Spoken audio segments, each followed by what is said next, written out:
All right, how's everybody doing? Thanks for joining us today. Welcome to The Real Picture. I'm your host, Greg Gibson. I have a very exciting show for you guys today.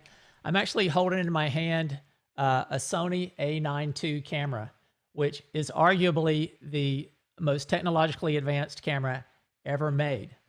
But, you know, it's funny, how did we get here? It's been, this process of digital imaging started actually back in the 70s, in 1975, when a guy named Steve Sasson at Kodak invented the first digital camera.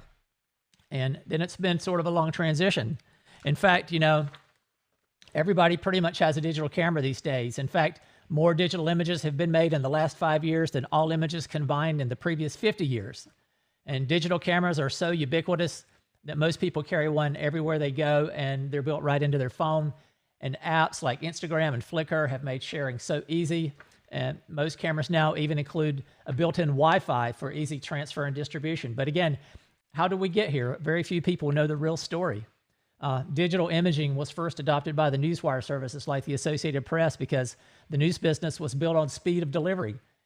Newspapers had deadlines, and if you didn't get your images to the newspapers before that time and before the paper went to press, you just didn't get into print. And back in the early days, when I started at UPI back in 1984 and prior to that, news photographers used to carry around full darkrooms everywhere they went. When I started at UPI, I carried 2 large cases. One had tanks and chemistry for processing film and dryers, and another had an enlarger and trays and developer for making prints. And so, you know, when actually we needed to get an image out, we had to find a bathroom somewhere and set up a darkroom and actually process film and physically make a print. And we had these transmitters, like early day fax machines that were basically, it had a drum on it. And I'll show you some pictures kind of as we go here of what those things look like. But it was basically a precursor to a fax machine. And it took 10 minutes to transfer an image in black and white. And it took 30 minutes to actually transfer color because we had to send 3 images. We had to send a yellow separation, a cyan separation, and a magenta separation. And each one of those took 10 minutes. So, you know, pre-digital, we had a capability of being able to transmit 6 images per hour. 6 images per hour on the wire and a maximum of 144 images per day. And that was if everything went right. And that was if we didn't transmit any color. So we could technically only transmit 144 images per day if we were just doing black and white. But everything started to change roughly around 1988 when some cameras became available that were somewhat viable for digital or a more immediate delivery. The first cameras actually that we had access to were actually not digital cameras. They were still video cameras. And we'll talk about those in just a minute. But once we got into the advent of digital imaging, there was no more film to process, although there was an intermediate step where we went to negative transmitters. So the process was we shot film, and then we transitioned into negative scanning, and negative scanning was sort of the dominant form of image acquisition for several years. And then we jumped into digital, where delivery became nearly immediate, depending on, you know, what kind of cell connection you get. But today I'm really excited to be joined by some true legends in the news industry. For one, we have a surprise guest that I didn't find out was going to join us until yesterday, but legendary news icon Hal Buell, former AP photo executive, is going to join us. Hal was really the architect of sort of digital imaging and digital distribution. He had the vision for it long before it was implemented back in the late 70s, and he was tasked with building the infrastructure. And Hal really is, if any one person could take credit for it, Hal, you know, really is was the leader in bringing digital imagery to the mainstream. But I'm also going to talk to photographers like Scott Applewhite, Bob Daugherty, Ron Edmonds. Ron Edmonds shot some of the very first digital images ever captured.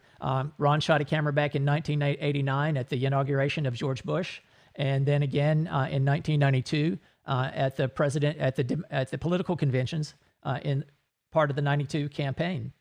And then I'm going to also be joined by Steve Hart, Brian Horton. Brian Horton was the sports photo editor at the Associated Press, and he oversaw a lot of the implementation of digital delivery on the sports side, in particular in 1996 when AP committed to covering the Super Bowl in '96 fully digital. And that was the first really large event that was ever covered fully digitally. And then I'm also going to be joined by Nick Didlick and Rob Galbraith, who worked for sister newspapers. Nick worked for the Vancouver Sun, and Rob worked for the Calgary Herald. And they were actually the very first newspapers to commit to being fully digital. So it's going to be interesting to hear what they say and hear some of the trials and tribulations that they went to in bringing digital photography forward. But these guys, they really are, all of them are legends. They revolutionized the news industry by using those early cameras out in the field on actual assignments, sometimes transmitting by cell phone, the old bag phones that look like purses, and sometimes we would get maybe 300 to 1,200 baud out of them. But these guys are the ones who actually build out the infrastructure, and they brought digital photography into the mainstream as we know it. So it wasn't an easy transition. There was a lot of trial and error. Sometimes things worked, sometimes it didn't, but I think these guys are going to give you some great stories, and we're going to kind of jump into that. Let me just go over just one little bit of housekeeping. If you're new here, please do hit that subscribe button. We have a short-term goal of trying to get 1,000 subscribers by the end of June, and I think we're somewhere around like 475 right now. So go ahead and hit that subscribe button. If you like what you hear, give us some likes, engage with us in the comments, and we'll try to bring some of those into the program. You'll be able to leave questions in the comments as well. So engage with us in the live chat, and when we're done, leave us some comments to let us know how we did. And if you have any additional questions, you can post them there. So let me, with that, I'm going to bring our group up here. And so here we have it's at least our esteemed initial panel. So in the center top there, we have Hal Buell, who, as I mentioned, was responsible for building out a lot of the infrastructure and really takes a lot of credit for, or deserves a lot of credit for bringing digital photography into the mainstream. To his right is Ron Edmonds, former AP photographer, and below Ron is Darr Beiser. Darr was a photographer at USA Today newspaper, and USA Today was also one of the first newspapers to sort of embrace non-film-based image capture. In the middle, I think is that the Mike Brady spot there, Scott? You have the Mr. Brady spot? Yeah, this is the Brady Bunch grid here. So it's legendary AP photographer Scott Applewhite. To the left of Scott there is legendary AP photographer Bob Daugherty, my former boss at the Associated Press. Below him is Nick Didlick from the Vancouver Sun. And in the middle is Jim Gerberich, who was... Jim, how would you describe your role? You were sort of like almost like the first... Jim was a really outstanding photographer in the Boston Bureau at AP, and sort of became, I don't know, sort of like the first picture IT kind of guy. Would that kind of have been your role, or how would you describe what you ended up doing? So to the right of Jim is Brian Horton. Brian was the sports editor at AP for a number of years. How long were you the sports editor, Brian? More than 25 years, right?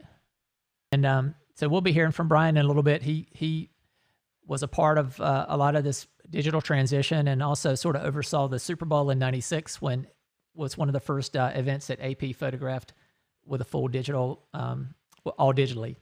And so some people want to know, like, why does AP play such a role in this? Well, what a lot of people don't understand is that, especially not people who don't work in journalism or not familiar with the news business, AP was the largest news organization in the world for the most part. And AP is a nonprofit cooperative.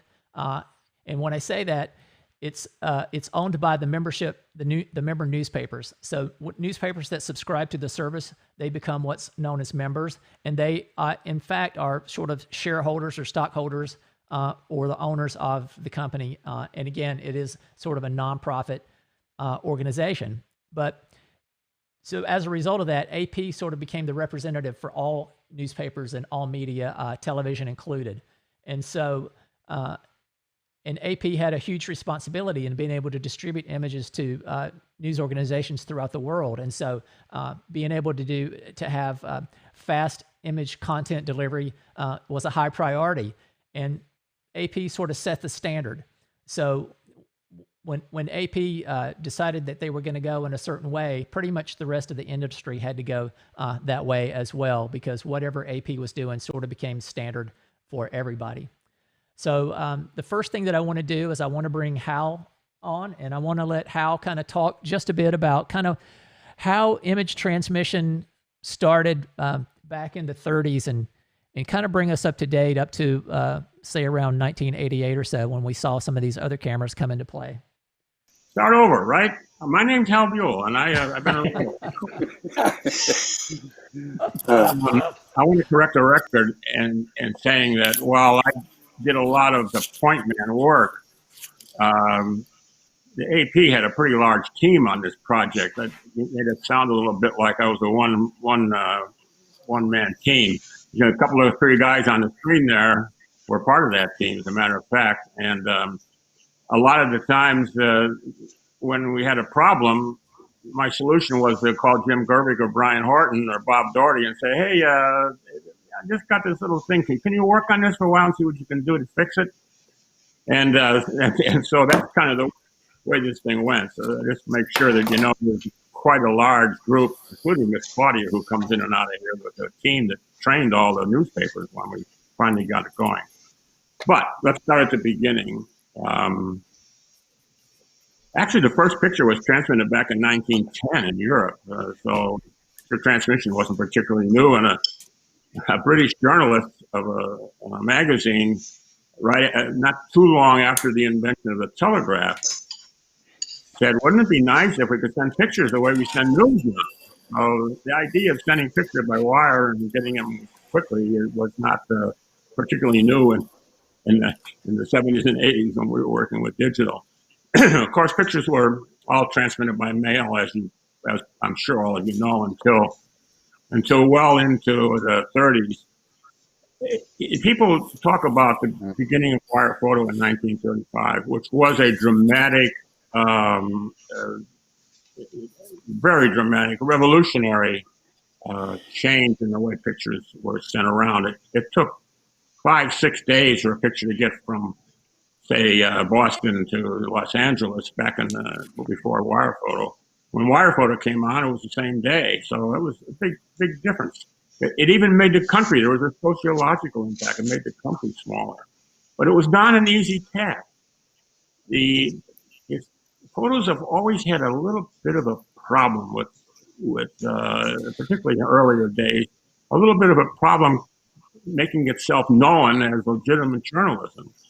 And when the plan came to announce wire photo, there was a rather violent, vigorous opposition to it.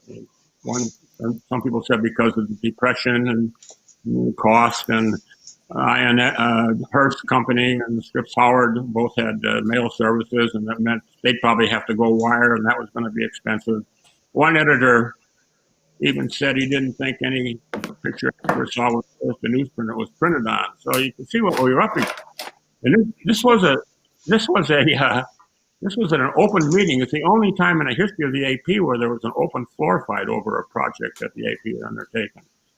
But it passed. Kent Cooper, who ran it, used all of his magic and got it past the board, and wire photo started in 1935.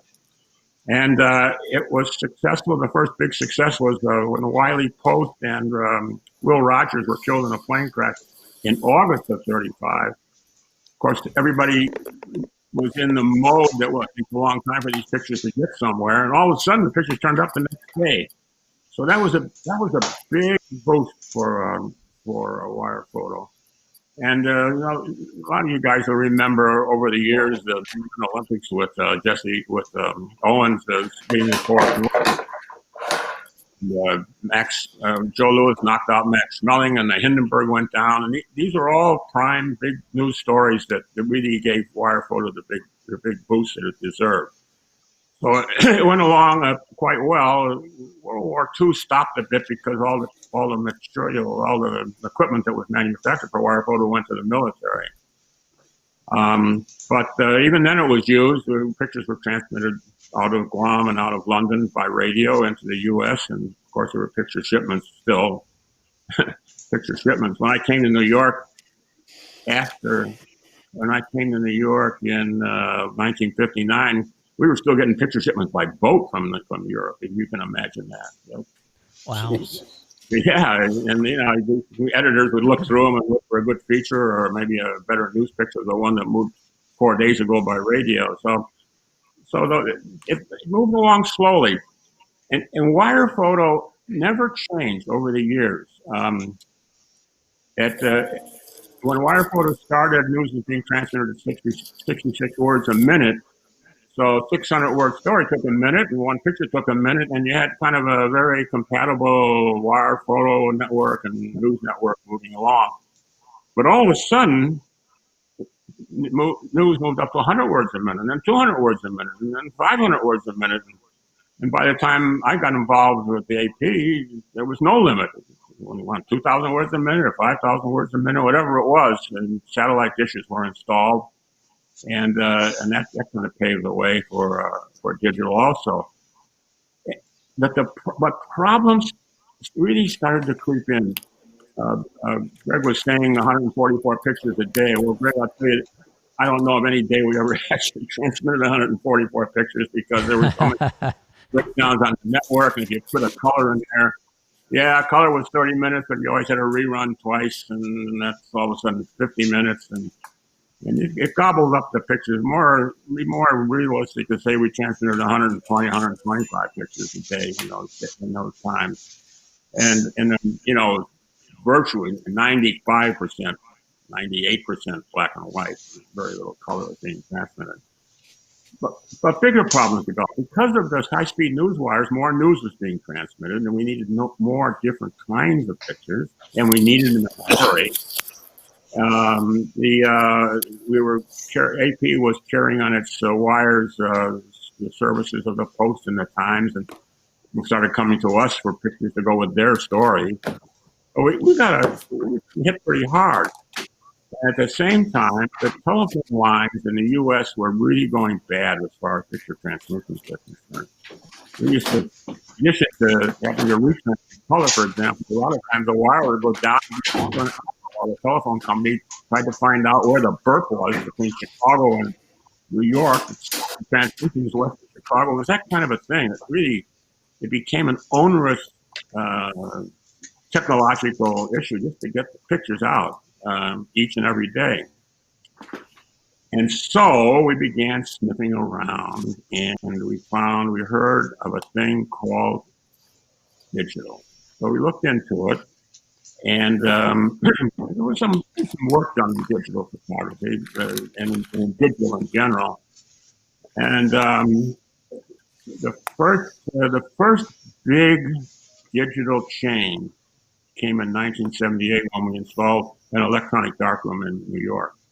What the electronic darkroom in New York did was speed up the relay and transfer of foreign pictures to domestic pictures and domestic pictures to foreign pictures. It used to be a foreign picture to come in from London or Paris or Tokyo. You'd have to take a negative, process the negative in the wet chemistry, dry the negative, make a print, recapture the print, and retransmit it. You lost a half an hour, and you lost in technical quality. So the first thing that came along was the electronic darkroom, which handled that automatically. And I love to tell some of the funny stories that occurred. I'll tell you one, and a couple of you may have heard this, but when we first installed the darkroom, which was built the first time around by MIT, the professors and the nerds from MIT came down and installed it, and we said, "Okay, how do you crop a picture?" And the professor said, "Well, you type on this crosshatch, ampersand, dot, question mark, dot, 2, 7, 22. And I said, why do we do that? That's computer language. And I said, I have to teach 30 editors computer language instead of teaching one engineer photo language. And they kind of looked at me, shrugged their shoulders, and said, well, I'm sure it'll work out. Well, we had a guy who was working with us named Dave Herbert, who was a whiz. He was a self-taught code writer, and he could write code for anything. And I called him over and I said, you know, we got this problem. Like, we can't deal with this language. We're all crop and sharpen and rotate. We had all these funny phrases you had to use. He said, I can fix it. And I said, what's that going to take? Another 10 weeks to get that fixed now? I said, no, it'll take 5 minutes. He came back and he said, okay, type in crop. And he typed in crop and the picture came up and you could crop it. Well, it turns out he came up with an equation table, simple solution, where if you typed in crop, the computer said to itself, this dope doesn't mean crop, it means ampersand process and so on. We had all kinds of silly problems like that we had to fix, but the electronic darkroom became a very popular spot on foreign visitors. They all wanted to see it because it was the only one in the world at the time.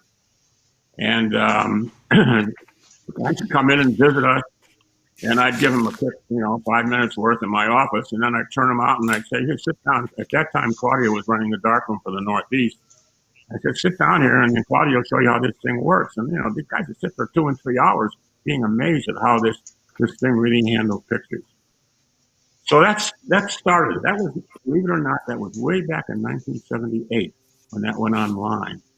We eventually had darkrooms in Chicago and Washington, and then we put them into Europe. They were a very, very useful tool. But that didn't solve the problem because we were still on the analog network. Even though we worked digitally in the computer, once the picture was transmitted, it was on this analog network. It took 10 minutes with all the analog problems that I described earlier. So we had to get deeper into it, and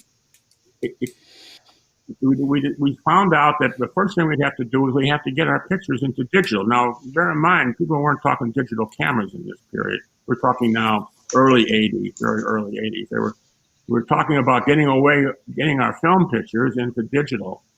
And we eventually came up with the Leafax, Leafax scanner that you guys have all used on assignments. A little story on that one. There was another company which built one of those machines that we first saw, and they wanted $40,000 a piece for the thing. And the way you wrote the caption was, you know how you sign your name on checking out at the supermarket, you sign your name on a little screen? But that's how you wrote the caption. I had to write the caption on one of those little platinums, and that put the caption with the picture. Well, 40,000 grand per machine wasn't in the works. And we were at a big convention of technology, and somebody said, there's a guy over in the corner here, got a picture transmitter, will scan negatives and transmit the picture. And he's talking $15,000 a piece. So we went over there and who was that, Jim? Remember that guy? His name was Frank. It was Bob up at Leak Systems. So Bob developed a scanner, and we first used the scanner in 1988 at the political conventions. The first one was in Atlanta, and that was the first time we had a darkroom. We did not have a wet darkroom. We shot all color negative, and we had some of our photographers doing scanning because we did have to have this photo feel for how to tone the picture over, and that worked pretty good. We had an electronic darkroom on scene there, and the pictures were piped out wherever they had to go by the editors. We were still doing a lot of business with newspapers who came in, and eventually newspapers got onto it, and a lot of newspapers purchased the Leaf scanner and used it, and to save them hauling darkrooms around or coming in and begging AP to handle their film for them. So now here we are. It's now into the 80s. We have something that makes digital pictures out of pictures, and I know that I think everybody who's on this screen. I suppose Jim and Brian, you were sympathetic to Bob, Scotty back maybe, but the issue was not so much getting the picture into digital. We wanted to get it into digital and make use of digital. The problem was moving these pictures.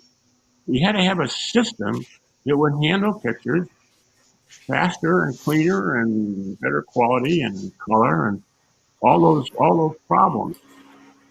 So we went back to Cassie and said, what can we do here?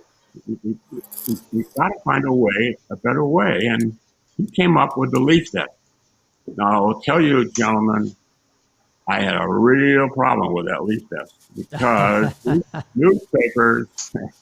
newspapers were kind of attuned to Macintoshes at the time because art departments all used Macintoshes, and the newspapers said, "Oh, when you want to get a Mac," I said, "Well, in those days, the Mac won't handle it. It won't take in 3.5 million pixels every 8 seconds, which it was at that time. Bang, 8 seconds, bang, bang, bang, bang, and then put them in some place where you can go find them and take them out. It's just the Mac wasn't suitable for that. So we had to have what was called a proprietary system, and the newspapers did not like that. They wanted a system that they could just put into their operations. And I had to explain to them that, look, and there were competitive receivers out there beginning to develop, competitive with the Leafax. We hadn't decided at that time to install them ourselves, but there would be some competition for what receiver to use. And we said, the problem with having many different receivers was you get that signal up on the satellite, the signal comes down out of the satellite, and all of a sudden you want to change something. And instead of having one set of technology to deal with, you have 7 or 8 sections, so that didn't work. So we finally pushed through and we said, no, it's not proprietary. We installed them all in the newspapers. And then came the problem of what happens in the newspaper. After we get all this done, it was as much as it was a revolution in the last AP, it was even greater revolution because pictures were handled very differently within the newspaper. All that pre-press work, a guy sat on the desk in the newspaper and did crayon marks on a print and off it went, and that was the end of it. So all of a sudden, all that work that happened in pre-press in the back shop moved into the photo desk in the photo department. It so happened that most photographers preferred that. Because they always felt, those guys are engraving and not how to engraving. There's a lot of squabble between the back shop and the front shop. So that it went down smoothly, but there had to be a series of training. Newspapers had to be rewired, literally rewired, because some papers had 5 or 6 of these leaf desks around, and they had to be all connected. Our people did that, our technical people. So you can see we're going now. In the meantime, the camera was being developed, and my personal interest was not so much in it. I think, Jim, you were probably more involved with the camera certainly than I was, but you and maybe when you get on the screen there, you can recall exactly who did a lot of work with the camera. But there was a couple of people who worked with it. The Kodak camera was the first early one, and that Kodak Hart, don't we know? Kodak Hart was really not into digital. Kodak just couldn't believe that there was a thing out there called digital that was going to do damage to their film and business, which was, of course, incredible. And the camera just never did it right. There was always some kind of a problem, a lot of artifacts, and I'm sure you guys had more experience with that Kodak camera than we did. And finally, Nikon was involved, and finally Nikon took it over. And once Nikon took over the camera, it progressed very quickly. I was surprised. I thought full-fledged digital cameras would take, from the time we installed, would take about 10 years to really mature. But it was in 4 years that all the guys were using digital cameras, and of course they were expanding in the newspapers. And a lot of the newspapers, I think a couple of our fellows here on the panel went to all digital. You heard so we went to all digital. Oh yeah. So why not? A lot of fading, faster handling, simple, and so on. So that's kind of the story. One final tale. I guess Ron Edmonds is listening to this, but Ron made that first picture of Bush being inaugurated. And he made the picture digitally, and it was transmitted down back to the Bureau digitally, but then it had to go out on a network. We still didn't have a digital network. It had to go out analog. But that was literally the first, what you call, really hot news picture. But there's a funny story about the 1988 convention. Jesse Jackson and Rosa Parks were featured speakers one night at the Democratic Convention in Atlanta. She was up there on a podium, and they told us in advance that when she was in the auditorium, they're going to lock the doors. And we couldn't, in those days, we were still shooting film. The film would go out where it was then scanned on the Leafax and so on. But you had to get the film out of the convention room, and then they couldn't do it. Well, we had installed, and I think, Jim, you were down underneath the podium on that. You can correct when time comes around. Yep. Was it you? And we had a little security camera, and we had this security camera just kind of stuck up on the podium, looking into the speaker's platform. And we were just wanted to get the feel. The purpose of it was to get the feel of. They made it like a real low-res picture every 30 seconds or 1 minute or whatever it was. We just wanted to get the feel of how a digital picture would move down and into the dark room and so on. And that was the purpose of it. It was strictly a little toy that we wanted to diddle with. And I said, they got the doors locked. Why don't we try to make a picture that way? So sure enough, we made the picture of Rosa Parks and Jesse Jackson, arms up in the air, waving to the crowd. Brought it down, sent it into passed it through, and went into the dark room. The resolution was low, so instead of sending a full 8x10, we cut it down to like a 5x7. We transmitted that. We were 45 minutes ahead at 10 o'clock east of Chicago. That's front page, or it wasn't front page picture, but it got a lot of play. So in a way, that was kind of a first digital, but I think we're going to let Ron Edmonds have the star for doing the first digital. Well, let me. I'm sorry. Go ahead, Hal. And tell me if you got questions. I'll happy to answer them. So I did want to ask you a couple of questions. So, and let me I'm going to pull back to the group picture here. So, we used to ship film, and you were talking about how you were getting pictures from Europe years ago, and there used to be this old story that went around, and I think it was Marty Lederhandler who had a very, very long career at AP, if I have the correct person right, and Brian might know as well. But there was this story that went around about him being a part of the D-Day invasion, and he was right there with Kappa, and he made pictures of the troops landing on the beach at D-Day. And the way that they shipped their film during the war was they shipped it by carrier pigeon. And so there's this story that has gone around for years that Marty shipped his film by carrier pigeon, but his pigeon didn't fly back to England where it was supposed to. His pigeon flew into occupied France, and like 3 or 4 days later, as they were moving into France, he saw his pictures actually published in a German newspaper. The full credit line, Lieutenant Martin L. Lederhandler. So that is a true story. Well, it turned out that the reason for that was that pigeons trained, they're okay, but if you keep them cooped up too long, they lose their sense of direction. And Marty, it took 3 days from the time they left England until the time they got on shore, and by that time the pigeon didn't know east from west or north and south, and he went the wrong way. Marty was involved in another story. When the Hindenburg went down, about 6 weeks after the Hindenburg went down, somebody came into the AP story and said, "We found this AP envelope in the debris," and it was a batch of pictures. Some clerk said, "Oh boy, look, they're all burny." Started to throw it away, and Marty happened to be there. And Marty said, "Don't throw it away." He grabbed it. And to this day, those burned out pictures are still in the AP file. The AP photos that were burned out when the Hindenburg went down. But that's not a digital story. That's a Marty story. So just really quickly, I just wanted to kind of throw up a couple of pictures here of, this is an old wet darkroom. And this is obviously in a newspaper somewhere. It certainly wasn't. This is certainly much more plush than some of the bathrooms that I worked out of. And this is a picture of an old UPI. This was a UPI 16S transmitter.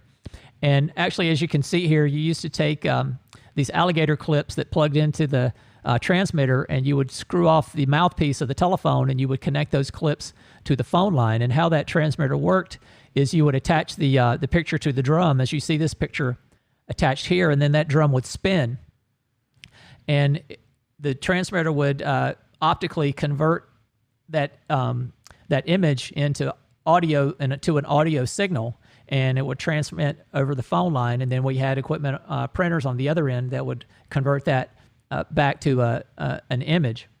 And so this is actually how we used to transmit pictures over the phone line. And for a long time, before we had computer storage, a lot of the organizations used VCRs to store the images. So if you were in a hurry and you couldn't file live to the wire, they would take your image and they would store it on videotape, because they were just recording that audio signal. And videotape at the time recorded a very accurate audio signal. And so they would take that audio signal in off the phone line, put it on videotape, and then when they were ready to run the image back out on the network, they would just play that tape back.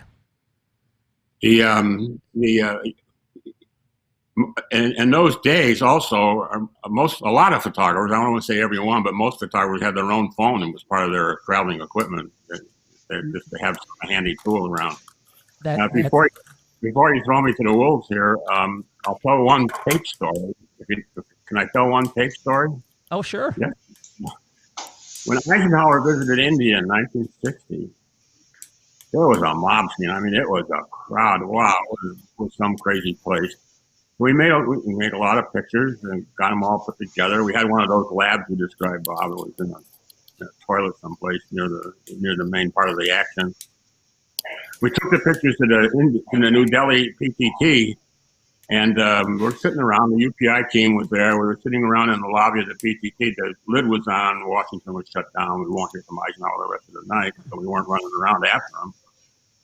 And about 5 o'clock, out comes the director of the PTT, who addressed the assembled photo guys. Said, "Gentlemen, you should be all happy to hear all the pictures have cleared New Delhi, and so we're going to close down for the night." Oh, geez, great. 6 o'clock, we got time for some chicken tikka and a drink someplace, which we did. 2 o'clock in the morning, the phone rings in my hotel room. And it's Al Resch. It's Al Resch. He said, "Where the hell are the pictures?" I said, "We sent them all. They're all gone." He said, "We got one crappy picture from Tokyo. You can hardly see it. It just goes torn up by radio photo interference." And holy smoke. So we go to 4 o'clock in the morning. We're pounding on the door saying, "What's going on?" Well, it turns out that when the sun sets, a magnetic wall rises between Calcutta and Kabul, and you can't punch anything through it of any kind. So they just taped it. They taped all those Eisenhower pictures at 5 o'clock in the afternoon, and they sat there. They threw a guy onto a plane about an hour later with a tip and some. Went to Kabul. By the time he got to Kabul, the sun was up. In comes the Indian pictures and the Kabul pictures, and now we're getting notes from Rex saying, "Jesus, how many pictures are you going to find on this story?" So those are the tales of transmission of pictures. We could go on till midnight with those. Yeah, great. You made it sound. That's one to tell. What's that, Nick? Go ahead. I was going to say, you made it sound so simple. Just open up the phone and put 2 clips on. But a lot of times you can either open up the phone, or there's a switchboard. I remember in Saudi Arabia having to take the whole wall apart to find the 2 wires that I actually needed to transmit. So it made it much more difficult. And before video, we were recording images onto cassette tapes on specially tuned cassette recorders so that the tape wouldn't drift. So it wasn't as simple as it was to just develop the print. It took a lot of work to transmit from remote places. Yeah, yes, it did. And I don't want to get bogged down in the film part of it. I want to go ahead and jump on up to 89 and get into that. I did just want to tell just a couple of quick stories. One, the conversion from black and white to color. Like black and white was, a fairly simple. It was a fairly simple process to process the film and make a print. And then when color came in the early 80s, that added just another layer of complexity to it, because it was more equipment to carry. You had to carry a black and white darkroom and a color darkroom. It was different chemistry. The color was much more temperature sensitive, so color film had to be processed. You could process black and white at room temperature. Color film had to be processed at 100 degrees typically. And so we had all these devices that we used to carry around. But when I was a young 22-year-old, my first job was working at United Press International in North Carolina. And I got assigned to go down to the coast to cover a hurricane. And of course, we had many hurricanes on the coast of North Carolina during my time there. But I was 22. I was fresh out of college.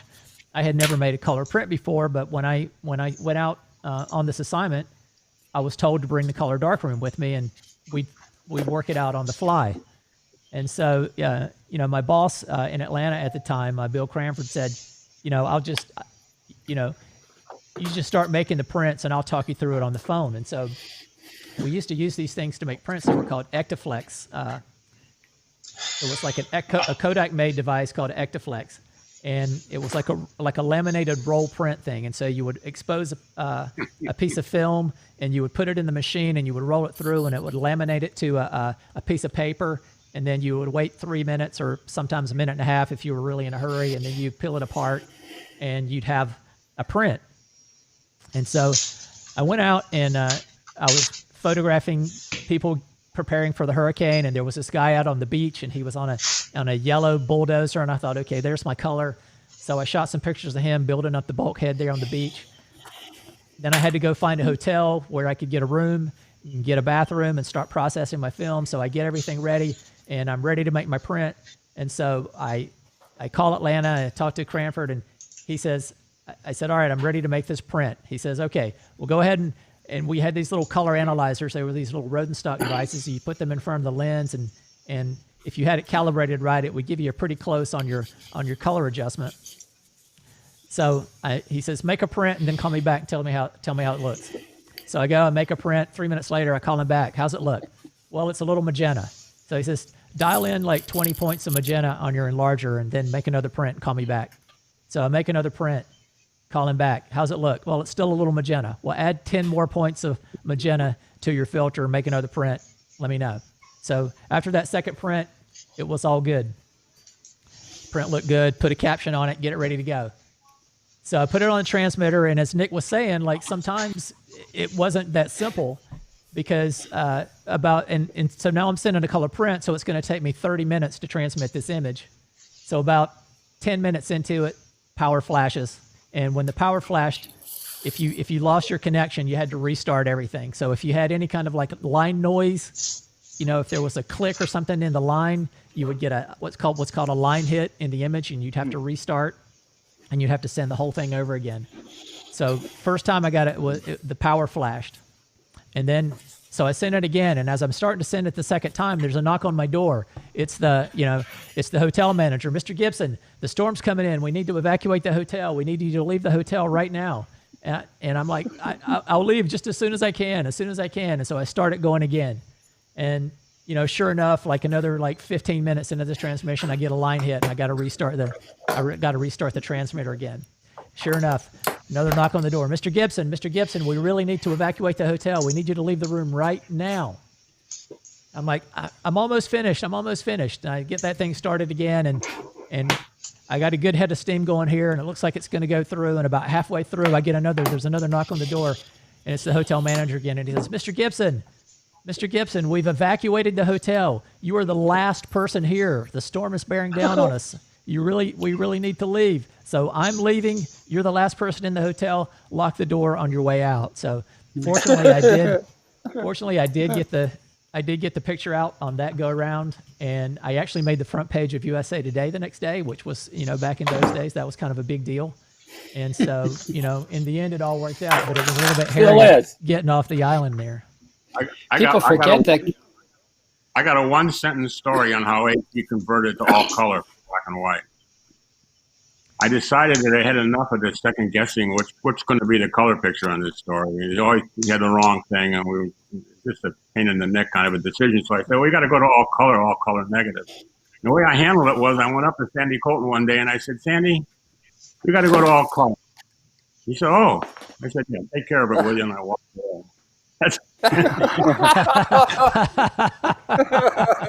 I want you to know that I know how to handle my executive duties. Let me tell you that. Hey,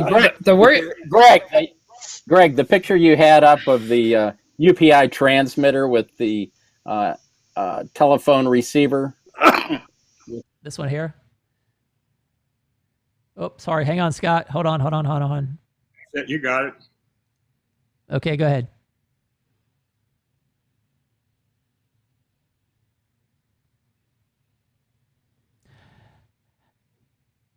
Hang on, buddy.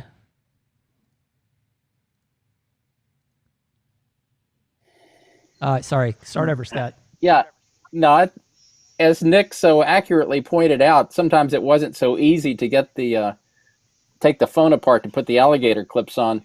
So Bob, Daugherty, and Ron, you all remember there was an essential tool in our darkroom kit. It was an oil filter wrench. Yeah, for breaking open the. I could never. Bam. Yeah, the worst part about the Actiflex. The worst part about Actiflex color was the chemistry. We were traveling around the world with these big 3-liter or a short of a gallon caustic stuff in airplanes, in aluminum cases. It was unbelievable. Well, the amount of stuff that we used to get on airplanes. I mean, I remember when I went to Saudi Arabia for the Gulf War, I think I had 15 cases of equipment when I left DC, and I think I came back with 25. And I paid some very modest. I think I paid $300 in excess baggage, and at the time, that was a lot of money. But nowadays, if you brought 15 cases to the airport, you'd be seeing the man in the back room at TSA. The other thing that was quirky about the color stuff, and I think Nick, you have a story about this, was we used to have to carry around these big heaters, and so you had these heaters that had to heat the water up. Whoa!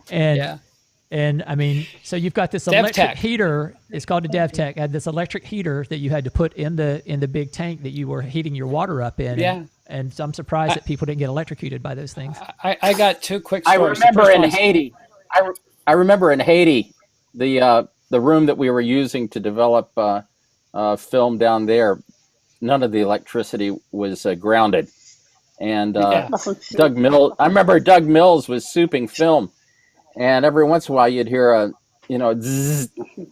Yeah. my DevSec story was going to Gulf War and on a Navy ship. And I had the medical officer's place in a big, deep sink. So that's great. I just threw my DevTech in there, threw my developing tanks in there, plugged it in, went off to shoot the pictures of the hazmat stuff, come back, stick my hands in the water. And I didn't know a Navy ship isn't grounded.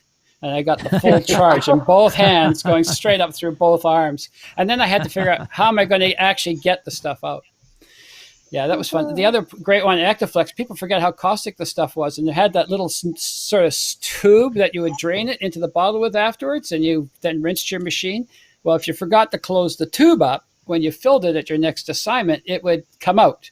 And I was standing there one time filling it nice dutifully on my bathroom sink, and all of a sudden I could feel this wet feeling around my legs and crotch where it was coming out and going all over me, and it started to burn my skin. I had to leap right from there into the shower to get it all off. Yeah, it was fun times in the old days. I always hated the bleach fix worse than the Actiflex. Yeah. To be honest with you, when the Actiflex went away, and eventually Kodak stopped making it, and I think it was sometime around the late 80s that they stopped making it, and then we had to go to these things called C prints. Those things, I hated making those prints, and I just never was a very good C printer maker. I just could never get the hang of them, and the equipment that we had to carry on the road, it was just hard to see what you were doing. I always hated those things. But anyway, so that's film. Let's kind of jump ahead here to 1989, and Hal actually mentioned this camera that they shot a little bit in 1989, and maybe Ron can talk about this some. Excuse me, but this is that Hal mentioned this sort of security camera that they used. And where was this at, Ron? Where did you shoot this camera? Well, this is I forget the year of the convention, but it was the same one with that Hal was talking about moving the pictures, but it was a haywire camera that 88, and it was a Polaroid camera that had a Sony viewfinder on it, and the rep told me that it was actually developed and used in the office across the street from the Russian embassy that the Secret Service had to take pictures of still pictures of everybody who came and went from the embassy.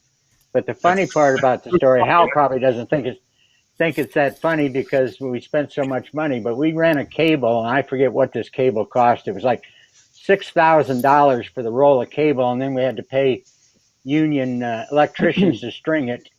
And we made the pictures that Hal was talking about, but then the second picture that they moved was, I think, was Mo Udall, who has a rather big head as it is, but somehow the logarithm stretched his head to where it was probably about 2 inches longer than it normally was. And I noticed it, and I told somebody, and they went and looked at it. And, well, then it turned out somehow it was starting to do it to all the pictures, and we just hadn't noticed it in the picture of Jesse Jackson that first went out. But when you shot a single picture of somebody at the podium, it stretched it terribly. And so that was it. Last image we used, we never used the cable. In fact, I think it was going to cost us more money than the cable to have it taken out. So Hal gave it to one of the electricians and said, "Have a good day, take it out." It was but that's the kind of effort we put into just trying to get an image out a little quicker. It was not easy. And so again, when was it? What was it? The event that you shot that camera at? That was Atlanta at the convention. In 1988. Yeah. In 1988. Okay, so let's jump over to this camera here. This is the Nikon I believe the QV1000. So this was a camera that Nikon came out with in late 1988, maybe early 1989, and you used this camera at the inauguration of President Bush 41 in January of 1989. Is that right? That's right. And it again, it was the most beautiful camera you've ever seen as far as the makeup of the camera, but the quality. You had a little floppy disk that was your film, and it only shot black and white, and it was very, very contrasty. And we were running tests. You know, Hal was on a microphone back at the office, and I would shoot a picture, and we were playing. It was hard to adjust exposure, and we had a day where the clouds were drifting through. So 1 minute it was sunny, and 1 minute it was cloudy, and when it was sunny, half of his face was white and the other part you could see. But as we got closer to the inauguration, because Hal had to make a decision whether or not, because I was shooting from a fairly prime position, whether or not we were going to take the gamble and miss it on film dealing with this camera. Well, so just before it happened, Hal said, "Ron, let's go with it. Just shoot the digital." So fortunately, a cloud drifted over, and it wasn't the greatest picture, but we had a picture out on the wire, I think 40 seconds after he actually put his hand down. We were starting to move a picture on the wire. And actually, even though Hal told me to shoot with that the whole time, I reached up as I was transmitting the first picture, and I shot about 10 frames on the film camera. So it tended to work out. But it was a big jump. I mean, we were ahead, I think, easily 30 to 40 minutes on everybody. We had papers that forever had not been able to, because their early deadline on the PM paper was 11 o'clock or 10:30, and we were able to make it in papers that some papers wrote us wonderful letters saying it's the first time in the last 30 years that we've got a picture on the same day of the inauguration. So although the quality wasn't great, it was okay to illustrate the story at the moment, and it was a big start. It's really interesting because, I mean, people today talk about blown highlights on the cameras. I mean, there is no highlight detail at all in this image. I mean, it's possible this is just a bad copy of the image, but now, I mean, there is no highlight detail there at all. Actual image was a little better than this. This is actually a copy off of one of our Leaf that came out in the newspapers. I don't remember what they were called, Leafaxes or the image. Yeah. The printouts. So I'm curious, let's go, let me see what else I got here. Oh, so this is a picture of Ron on the left at the Capitol with the camera in place, and then the picture, and there's one of the front pages that he got with that image. as we used to say when I worked for UPI, it was plenty commercial for the moment. Yeah. So I'm guessing here, is this a film image on the bottom right versus a digital image on the top? Yes, that's a film image on the right. Yeah. Yeah. Wow, what a difference it really is. Well, you think that's fun? Try shooting State of the Union with it. That light. Well, Yeah. Okay, so let me ask you. So this is in this image here. It looks like it's got a little floppy disk. So is that what Right. the image was recorded to? Right, and then you had a small little transmitter, which you could stick the card in, and it had a very small black and white screen.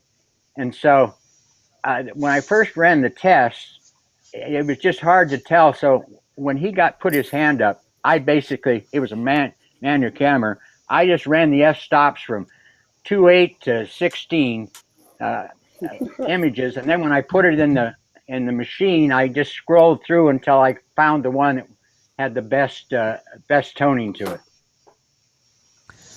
So Bob, you Yeah. you shot this camera at the State of the Union, right?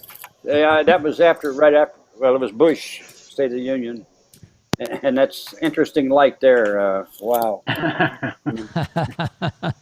But anyway, that's at 9 o'clock at night, so that was helpful there. But Jesus, it was not fun. So I was not a big fan of them. So let me bring Darr up, because Darr was at USA Today, and so you guys, Darr, used the Sony camera, is that right? Yeah, we had the Sony Mavica system from Let me see. about 1988 or 89. We used it for several years. It was we primarily used it for those same kinds of reasons of speed, for very late starting events like the State of the Union, sports events like the World Series games that started late, the Final Four, the championship game of the NCAA basketball started very late, those kinds of things. And it was not digital. It was still video is what they called it. I've got it, apparently it used the same medium. Oh, sorry, Rod. That's okay. That's okay. Hold that up again. It looked like it was using the same medium that Ron was showing us as the Nikon. Yeah, there it is. Boy, I'm glad I don't have to use those things anymore. The quality was very poor. But you guys chose this because it was color, right? Whereas the Nikon camera was a black and white only. Oh yeah, absolutely. Yeah, color was our trademark. When we started in 1982, the newspaper was not the first newspaper to use color, but it was the first newspaper to be in color, coast to coast around the United States. And there it is. Yep, there's the medium. And that's the system that it took to edit it, believe it or not. And you had to add a monitor to that, which should be coming up here. Yeah, that's Paul White, our director of photography, editing the images. And there wasn't much you could do except name the file and send it, and it transmitted pretty quickly because it was not really super high resolution or anything. So anyway, yeah. So it was really a transition time.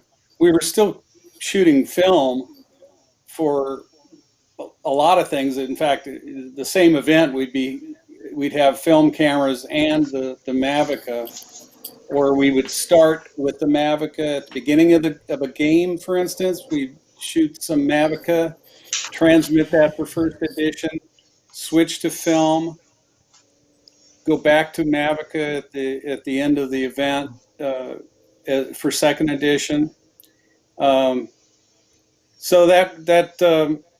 it was a hard system to use. It was unwieldy, and it was not super high quality. I've got the reason I put this photo behind me is to show an example of an actual Mavica photo that was used. I think that was the limit of the resolution. You couldn't go any bigger than that, and that was full frame, and it worked out. From a distance, it looks pretty good. Yeah, like me. So all of us. So let me just, I'm just going to bring it. Darr sent me a couple of really funny pictures. So, you know, for the millennials here, this was how you loaded film in a camera. Yeah. And this is a picture of Darr actually processing film on one of the Gannett corporate jets from back in the day when newspapers actually had money. Yeah, that was part of the Gannett Air Force. And when we started, the way we got color images into the newspaper was to photograph, to use color transparency film, process it, and hand it to the production department. It wasn't for quite a while that we were even able to use wire color. So we were flying around on the corporate jet, developing film and bringing it into the office. Oh, there's the old, the original Leaf. So this is the Leafax, and so let me just kind of back up because I think that's a good transition. So in 1989, there were sort of these non-film acquisition cameras. Now, again, these were not digital cameras; these were still video cameras. And so, so how would you describe like the assets, like the images? Were they an actual? I know it was a still video capture, but was it actually a digital file? So what was the asset that you had to send out of it? Or no, it was an analog file actually, because it was recorded in the old video standard, which is like recording the lines in a video, the old video image. So a still video photograph was more or less a video capture. And when you blew them up like this one, you can, if you look closely, you can see the lines, the horizontal lines, the horizontal scan lines. Mm-hmm. Yeah, like the edges of things will have these little hatch marks on them. So, you know, as I said, was kind of a good transition. So we had these cameras that were non-film based, but they just didn't. I guess the quality wasn't there. The cameras were difficult to use. Getting the images off and transferred was difficult. And so what happened is negative scanning became commonplace. So so how do you or Jim want to talk a little bit about how the Leafax came to be? Oh, we wanted a device that would get our film into digital format, and we went to we went looking for portable scanners, I guess you'd call it. And as I said, we found one that was $40,000 and didn't really do what we wanted it to do. And we frankly stumbled into Spassky, who was at one of the big newspaper conventions for hardware, and he showed us the scanner, and this was a kind of a mock-up, but it looked right, and we said, well, let's see what we can do with this, and he built it for us. It's that simple. Maybe Jim, who was involved in some of that, can add to it, but that's essentially what it was. It was a shopping tour, and we found a machine that we could use. That's simple. No? Yes, Jim? Jim, yeah. But that was still analog, right? It started as analog, right? We transmitted analog because we didn't have a digital network, but it scanned it made a digital scan of the picture and then pumped it out at analog. Right. That's right. So Scott, you're right. It was great because you didn't have to pack an enlarger, which was kind of cool. Right. And you didn't need everything that was, that Nick and Greg were talking about, Actiflex. You didn't need any of those things. What you needed was a suitcase and be able to develop your film.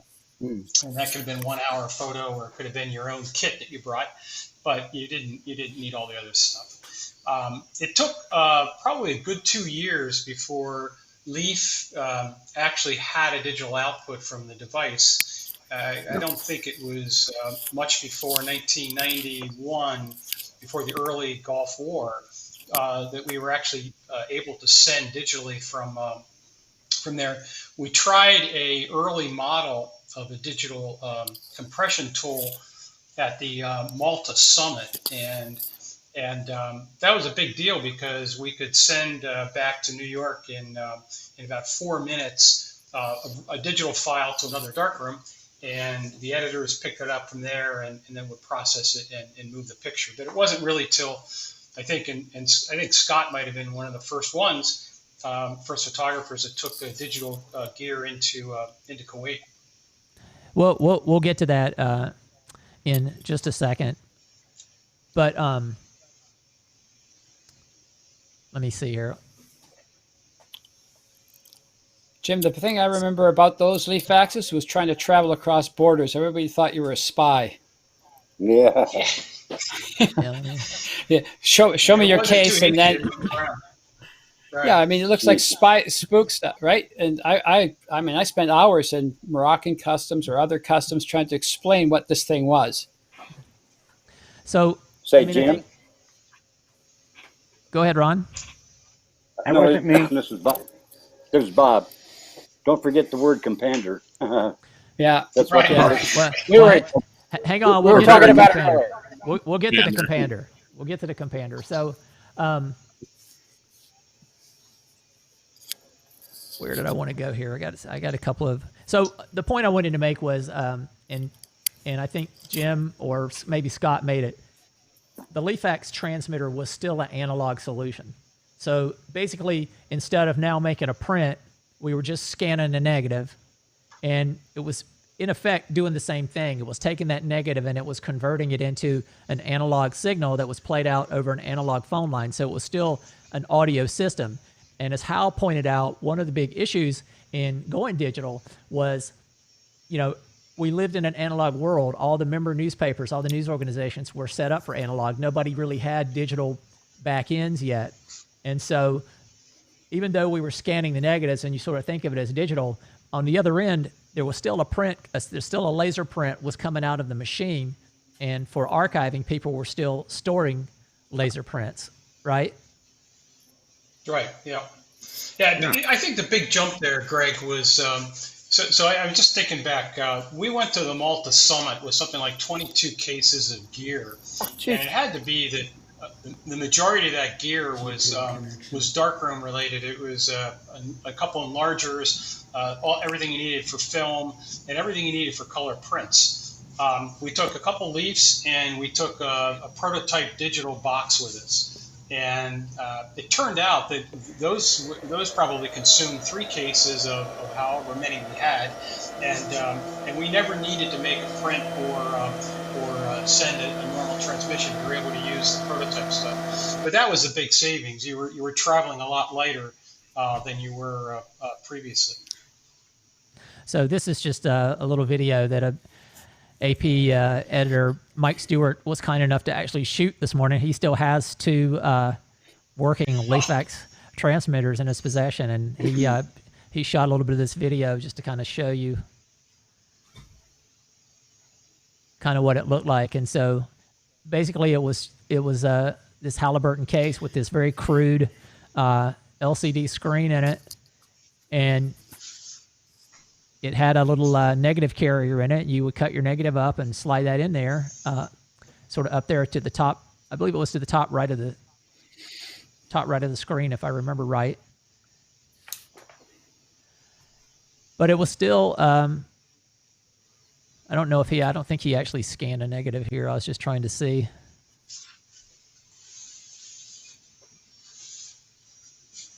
Yeah, didn't it scan an exposure first? So it did it. You sort of acquired a chunk of it and acquired exposure, and then you scanned the whole thing. Yeah, it did. That's right. It did a low res. It did like a low res Right. to let you tone it. Yeah. Yeah. Oh, They put that in for Ron. After shooting every f-stop, rather than do that, you could actually, try toning it in the Leafax.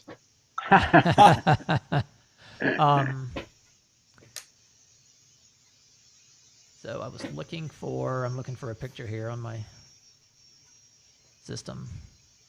So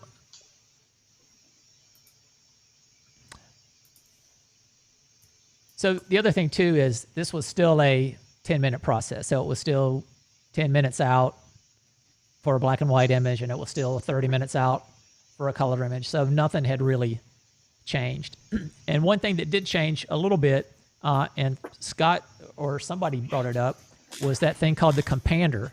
And so the compander was a bit of a game changer, and kind of was a way of taking that and actually, if I'm speaking correctly, and you guys correct me if I'm wrong, the compander basically was that sort of analog to digital converter. Am I correct? Is that right, Jim? Well, what it did is it was two things. It was close. It was a buffer to store some pictures. I think you could store 15, maybe you could store 20 on the device. But it was a digital drop from maybe 5. But you could store a couple, and you'd scan and digitally it would digitally dump it to the box, which had a disk drive in it. And it had a rudiment that had a phone in it, a few other things, and you'd plug that into a phone line, and there would be a similar type box at the other end, and you would send your photo digitally to another box where it would be decompressed. So really, it was digital all the way through. Jim, I didn't remember that the compander had much storage. I thought are you thinking of the spooler? Remember the spooler? Maybe, yeah. Your memory's better than mine. You're right. Well, I think the later companders actually had a storage, maybe, but you're right. There was a second device there, a disk drive. You're right. One thing I wanted to show everybody too, just before we get too far out of here, is this is a scan of what an old laser print looked like. So this was actually what came out of the machine, and if you were at a member newspaper, this is the end product that you had. So this was the print that you got that you could publish in your newspaper. So this is a picture of President Clinton playing tag football right after he was elected. So that's what those Greg, look like. What's Greg, that? it might be interesting to note here that we're not talked about at all about the receivers and the paper, but what the prints we just showed were laser photo prints, which were a rather significant advancement over the old photofax. Remember, the photofax was a roll of paper that rolled up on a machine, and papers, most papers, the smaller papers, but most papers made engravings off of that. But the quality was pretty tough. And then when we went to laser photo, that was a photographic image on a lighter piece of paper than normal photographic paper that was developed by heat.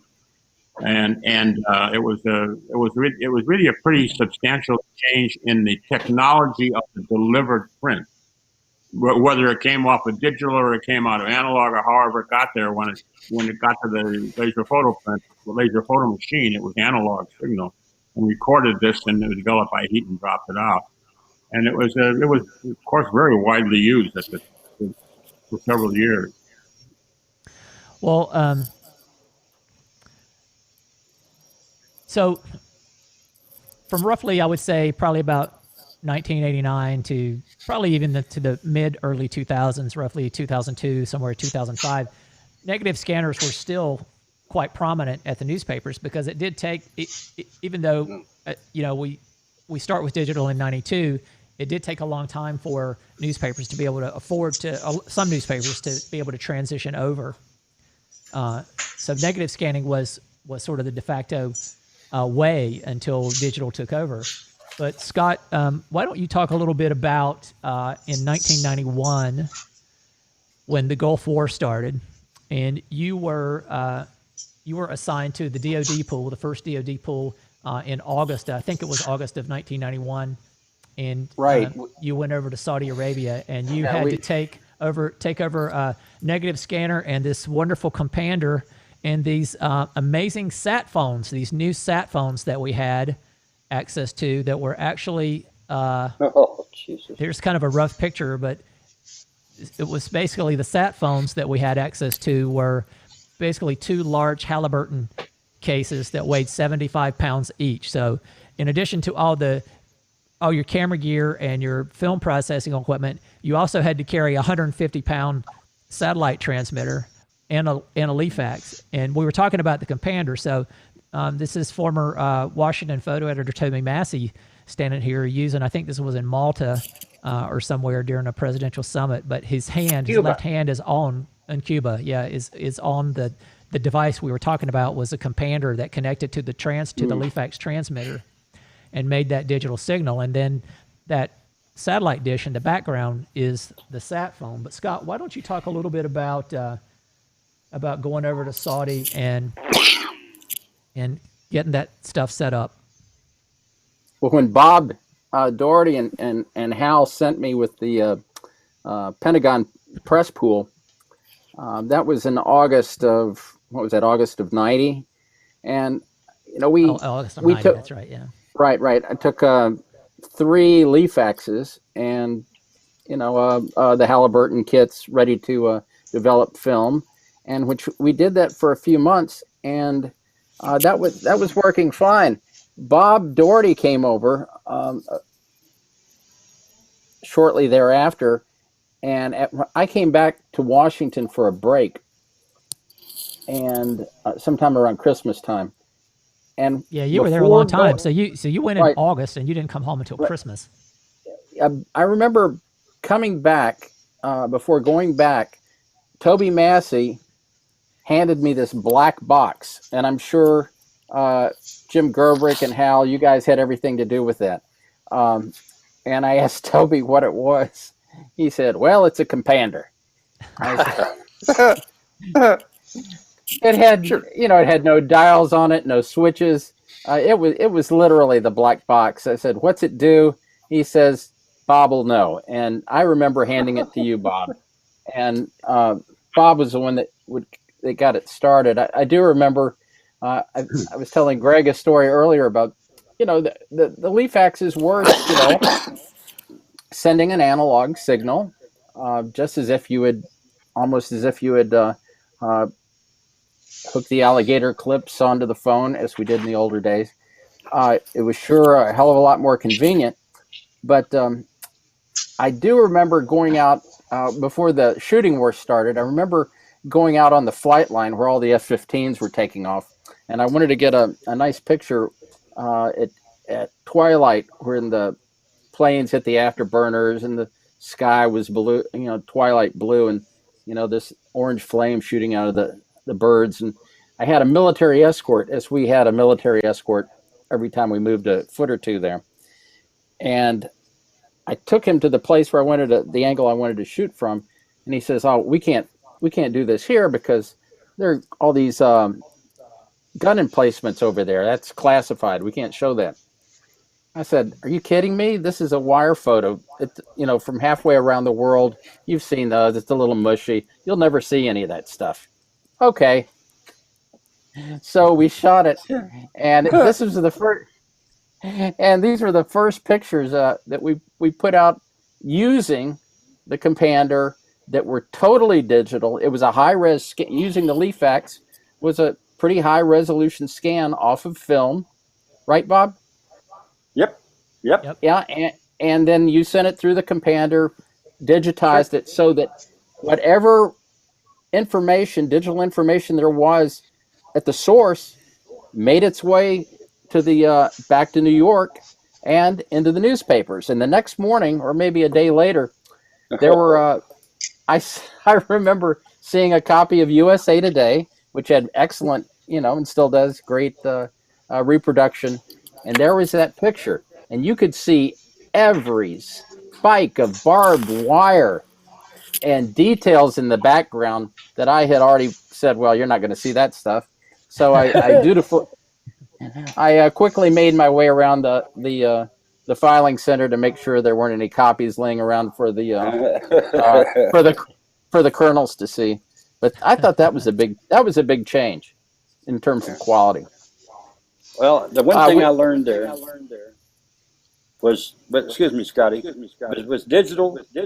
If you got a picket fence or sand, it takes forever for a digital to clear, because for some reason it slows it up. Does that make sense, Jim? It's a JPEG process. Well, right. So it had an automatic compression scheme in it. So if the photo was busy, it would take longer to compress. And if it was like Scotty's picture of the jet taking off at twilight with a big blue sky, it would take less time to compress. Yeah. And so you're right. Yep. So so even though it was compressing, I mean, as I recall, it was still 10 minutes out and still 30 minutes out for a black and white and a color image. Is that correct? No. Typically, what we did was send the color, and if they wanted black and white, they take one of the printers off the magenta separation, typically pure color. But the other thing that I remember too is this satellite phone that we were using there was tremendously expensive, and if I heard the numbers right, I believe it was about $20 a minute to transmit. That didn't get used until Kuwait, I don't think, did it, Scotty? No, we didn't.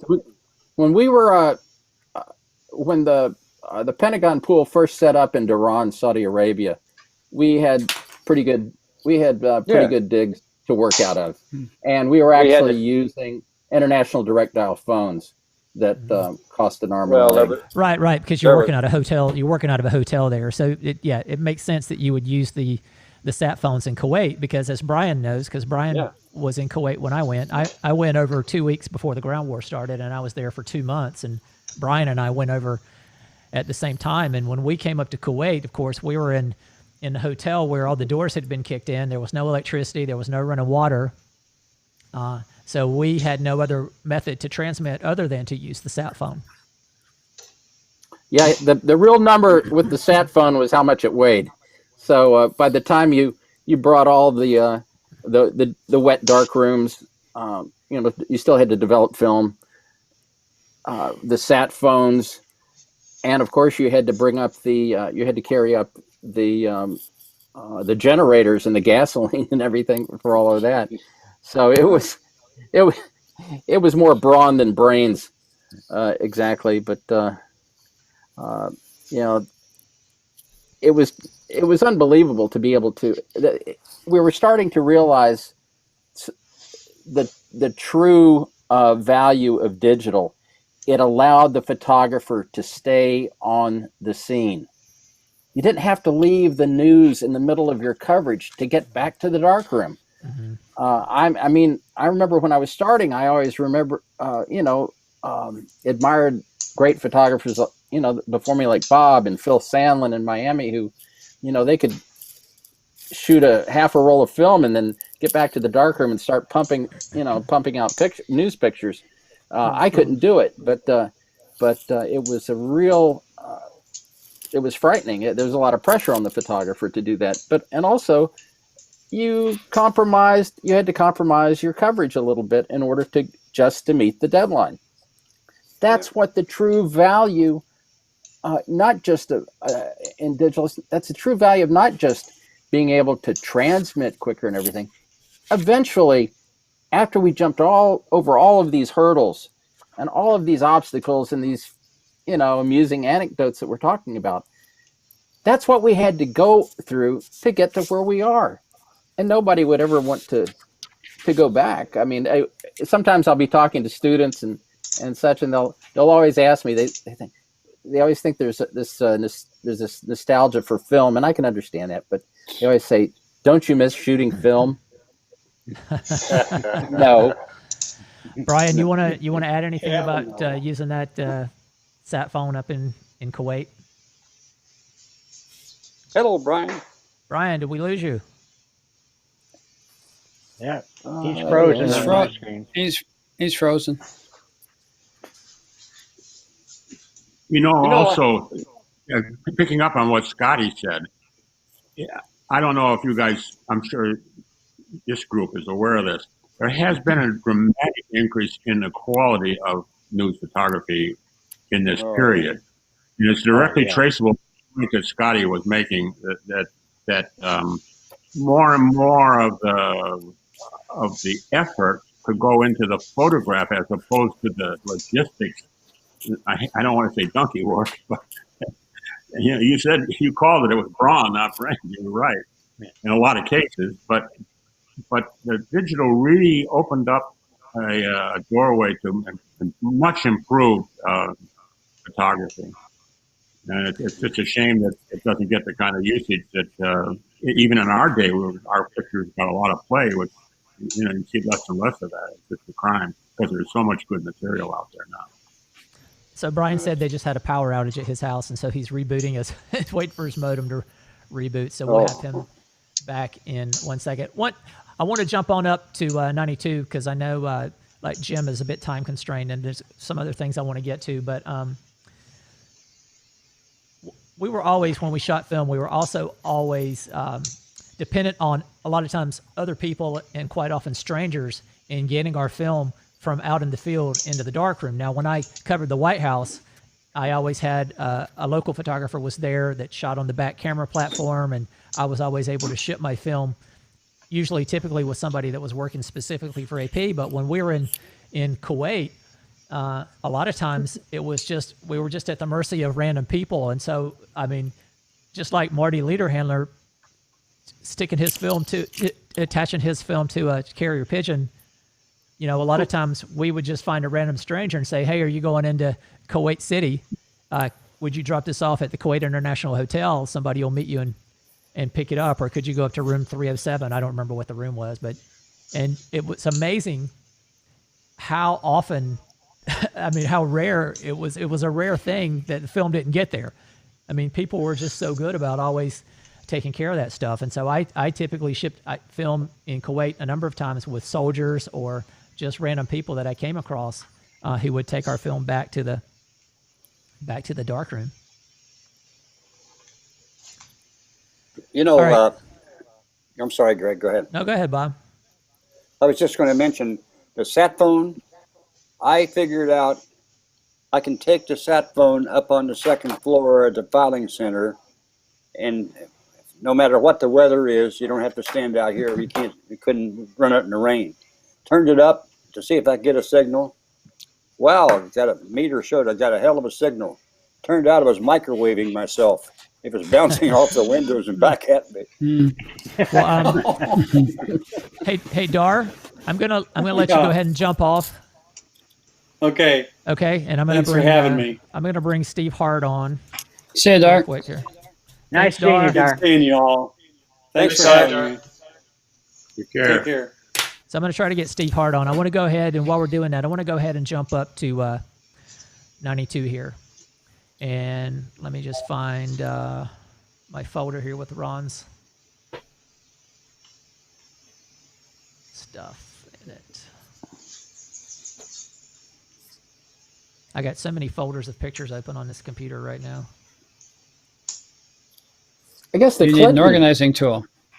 The Clinton White House was really the first White House where we began shooting digital and using the laptops and transmitting from the road. That was the first presidency that we did all this in earnest, and it was also it became a competitive factor too.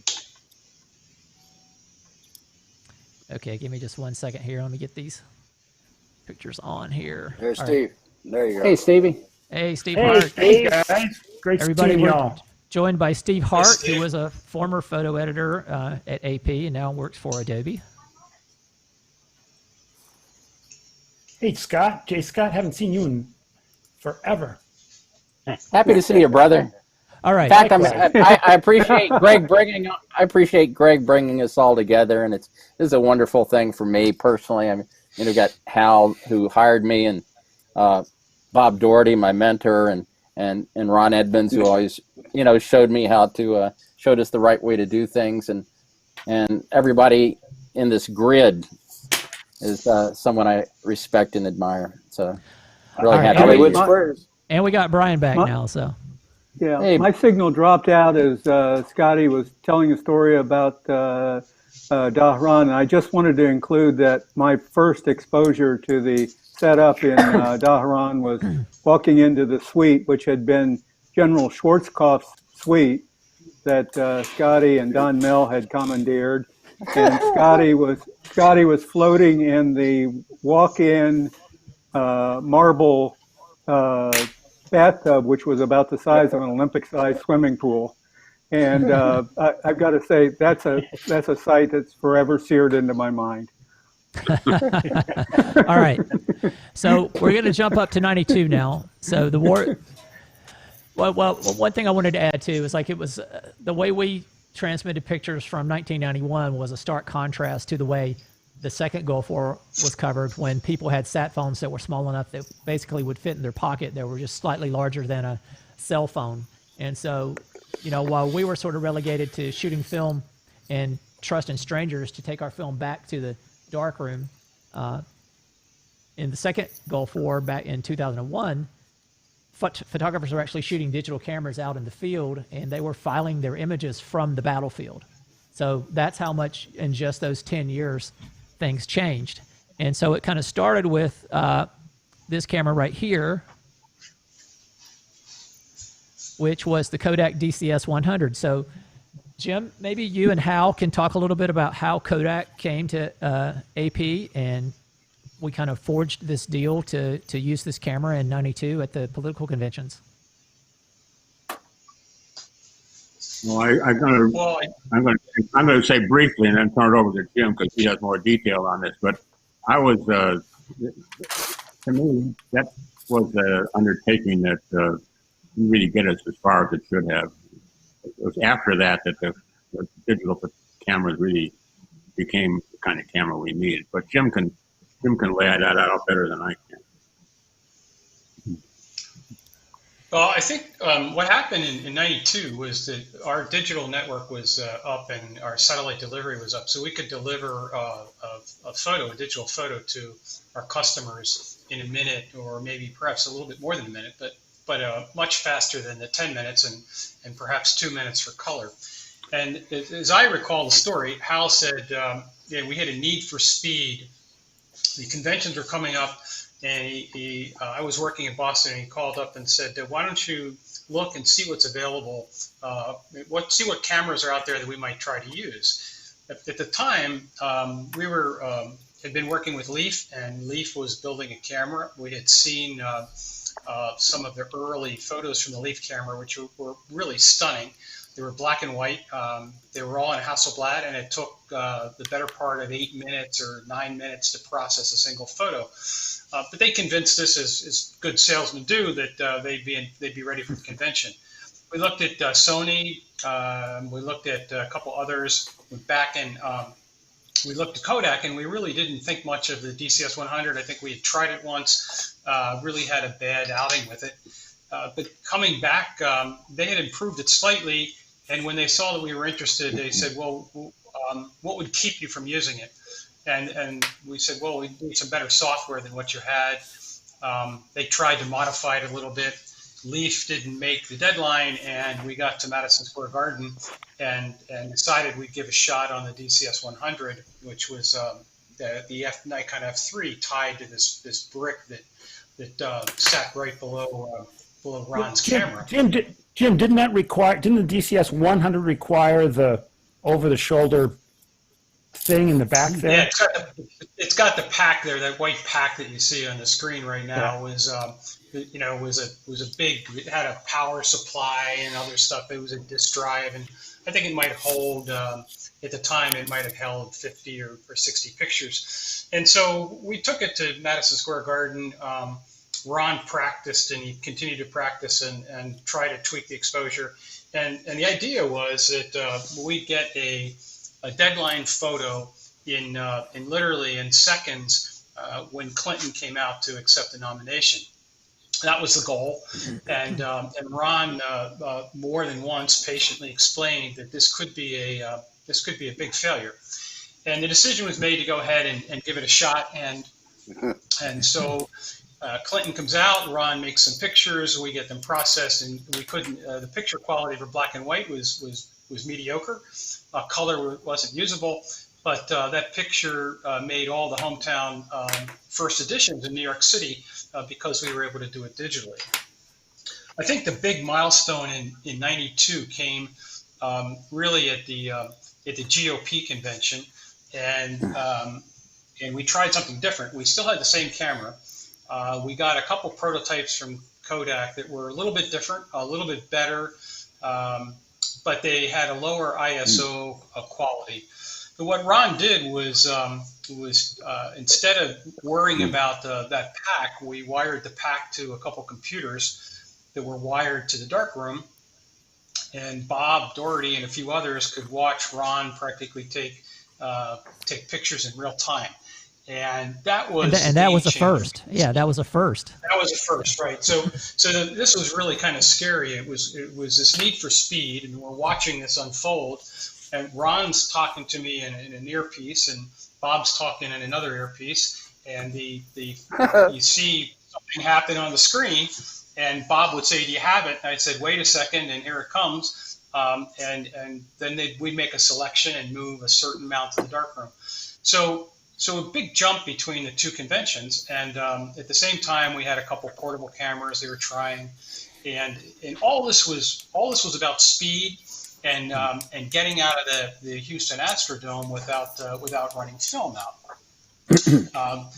In hindsight, you look back and the quality was really mediocre. But for newsprint, for most things, we were making deadlines.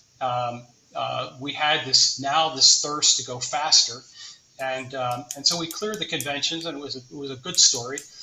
Greg, you took one of these to election night in Little Rock. And I think we had one where Bush was as well. I can't remember where Bush's headquarters were. And we made a couple frames each time, but it was still a pretty tough setup. But we got Kodak's attention, and what we didn't know and learned pretty quickly was Kodak had the market on CCDs. Everybody was buying CCDs or what was the new film from Kodak. And so they had a skunk works. A lot of that work was for the military and for government agencies, doing a lot of digital things. And they still wanted to sell us film, but the digital guys said, "Hey, how fast are you going to adopt this digital and take off with it? Because we really see something here." They showed up in New York one day with this camera, or the forerunner of this camera, which is the camera we built with them. But they came with a smaller version or a different version and said, "Hey, we could build this, but we don't think we could sell it in our market. So maybe you guys want to jump on and talk to AP. Maybe you guys want to be part of this, and we'll build it for you if you make an investment with us." So that kind of kicked off. That was the end of '92, and we looked forward into '93. And launched a portable camera in 1994. So yeah, we'll come back to that. So Ron, you want to talk a little bit about kind of what went down when they approached you about shooting the camera. So Ron, what you have to know about Ron was always the center platform guy. So at any big event, Ron was Mr. Deadeye. So any big event, Ron was always the guy that shot the center platform, the center camera. It was the most important camera position. And because Ron just never missed, that was always his spot. And so when they approached you with the idea of shooting this digital camera while all your competitors were going to be shooting film, I mean, how did you kind of feel about that? Well, I thought it was going to be great because, in all the years that, most people don't realize that we spent probably, as a wire photographer, you used to spend as much time trying to figure out how to get an image out as you did working to shoot an image. And I thought this was great initially. And little did I know that all of a sudden I would be hooked to a headset and a cable to the camera, where I'm used to moving all over on the center stand, shooting the side pictures, the feature pictures. And in fact, on a couple occasions, on one occasion, there was a real activity going between the candidates up in the stands, waving and doing all this, holding babies up, and the pictures I was shooting, and I'm talking to Bob, and I'm saying, Bob, these are going to be good. These are great. And Bob said, I'm not seeing anything. And I turned around, and my cord had been pulled out of the computer behind me and was laying on the floor. So they were going nowhere other than into my camera. So, but the quality, you know, I call that early period my dinosaur period, because the quality was it was good, but, you know, you just wasn't something you'd write home about the images. And we had one time, as the balloon dropped, and this happened numerous times early on, the balloons are dropping, the candidates are waving, and Bob says, stop shooting, the computer's locked up on the other end. And I said, Bob, the balloons are dropping, I've got to shoot. And he says, if you fire the computer, it will lock the whole computer up, and we'll have to take a 30-minute to restart the whole system.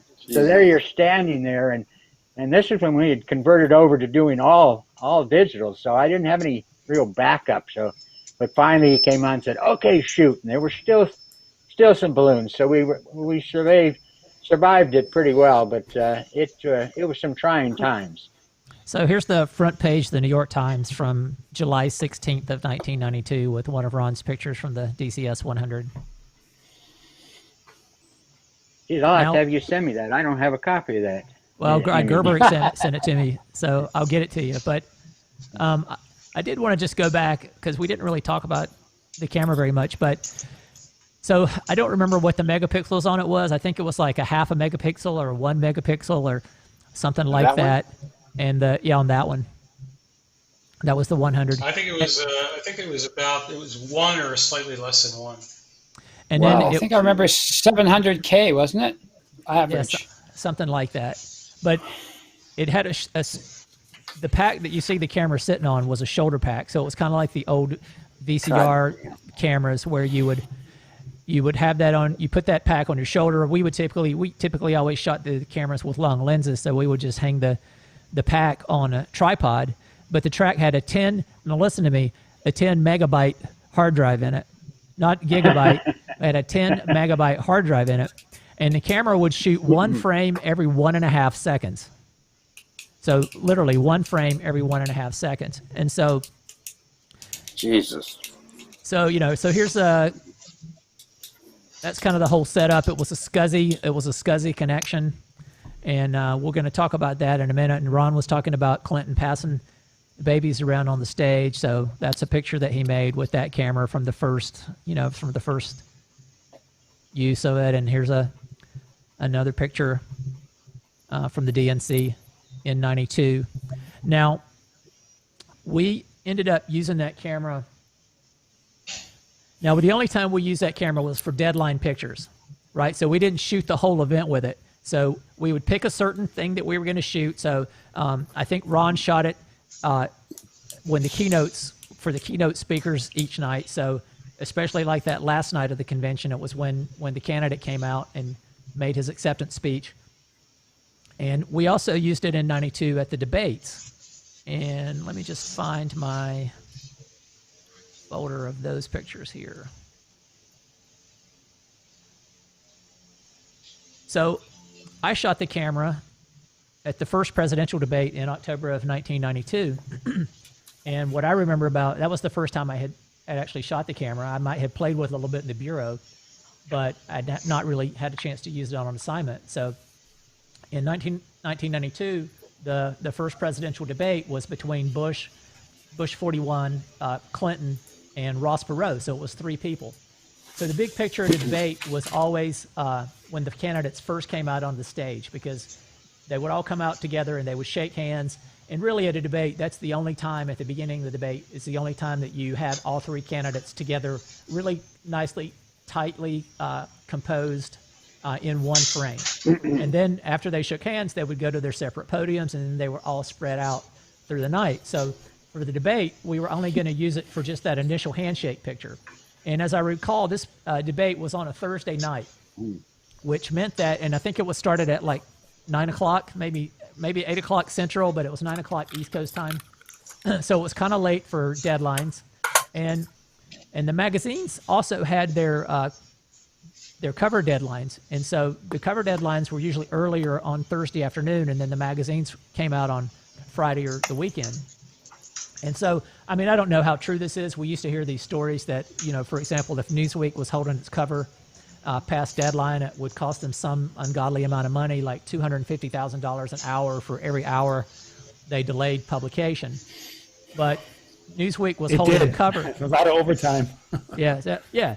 And so Newsweek was holding the cover for a debate picture. And so, you know, so Jim and I worked together at the debate, and actually the way we did it that night. Now, when Ron was shooting the camera at the conventions, he was hardwired to a computer, and so his images were going straight into a computer. And at the debate, we didn't have that opportunity to be able to actually wire the camera and the storage pack to the computer. So I actually just shot the camera and then took it off my tripod and shipped it in with like a film runner. It's like the whole thing, just shipped the whole thing. And then I switched over to film, and I shot the rest of the night on film. And so, you know, there's a little bit of pressure for that first picture, because that's the only time you're going to get the candidates, all three of the candidates together in a nicely tight composed image. So I just remember they all came out, and this camera, you know, would shoot one frame every 1.5 seconds. And I'm shooting next to, you know, Reuters and AFP. I had David Ake and Wynn McNamee on each side of me, and it sounded like machine gun fire going off on each side of me, because they're shooting, you know, 10 frames per second film cameras, and I'm like, click, and go get a cup of coffee and come back and then shoot another frame and like click. And the thing is like you would get so frustrated having to wait, because you would see pictures happening and you couldn't actually fire the camera, that you would start to tap the shutter button, and then all of a sudden you'd accidentally fire the camera when you didn't mean to, and then you had to wait another 1.5 seconds before you could shoot it again. But so anyway, we did that, and I shipped that. Let's see, where did I do with it? So I shipped that pack in, and I think, were something like 40 minutes ahead of everybody else to the wire, was the story I heard. And then, of course, over the weekend, this came out. So, to my knowledge, this was actually the first magazine cover that was ever captured with a digital camera.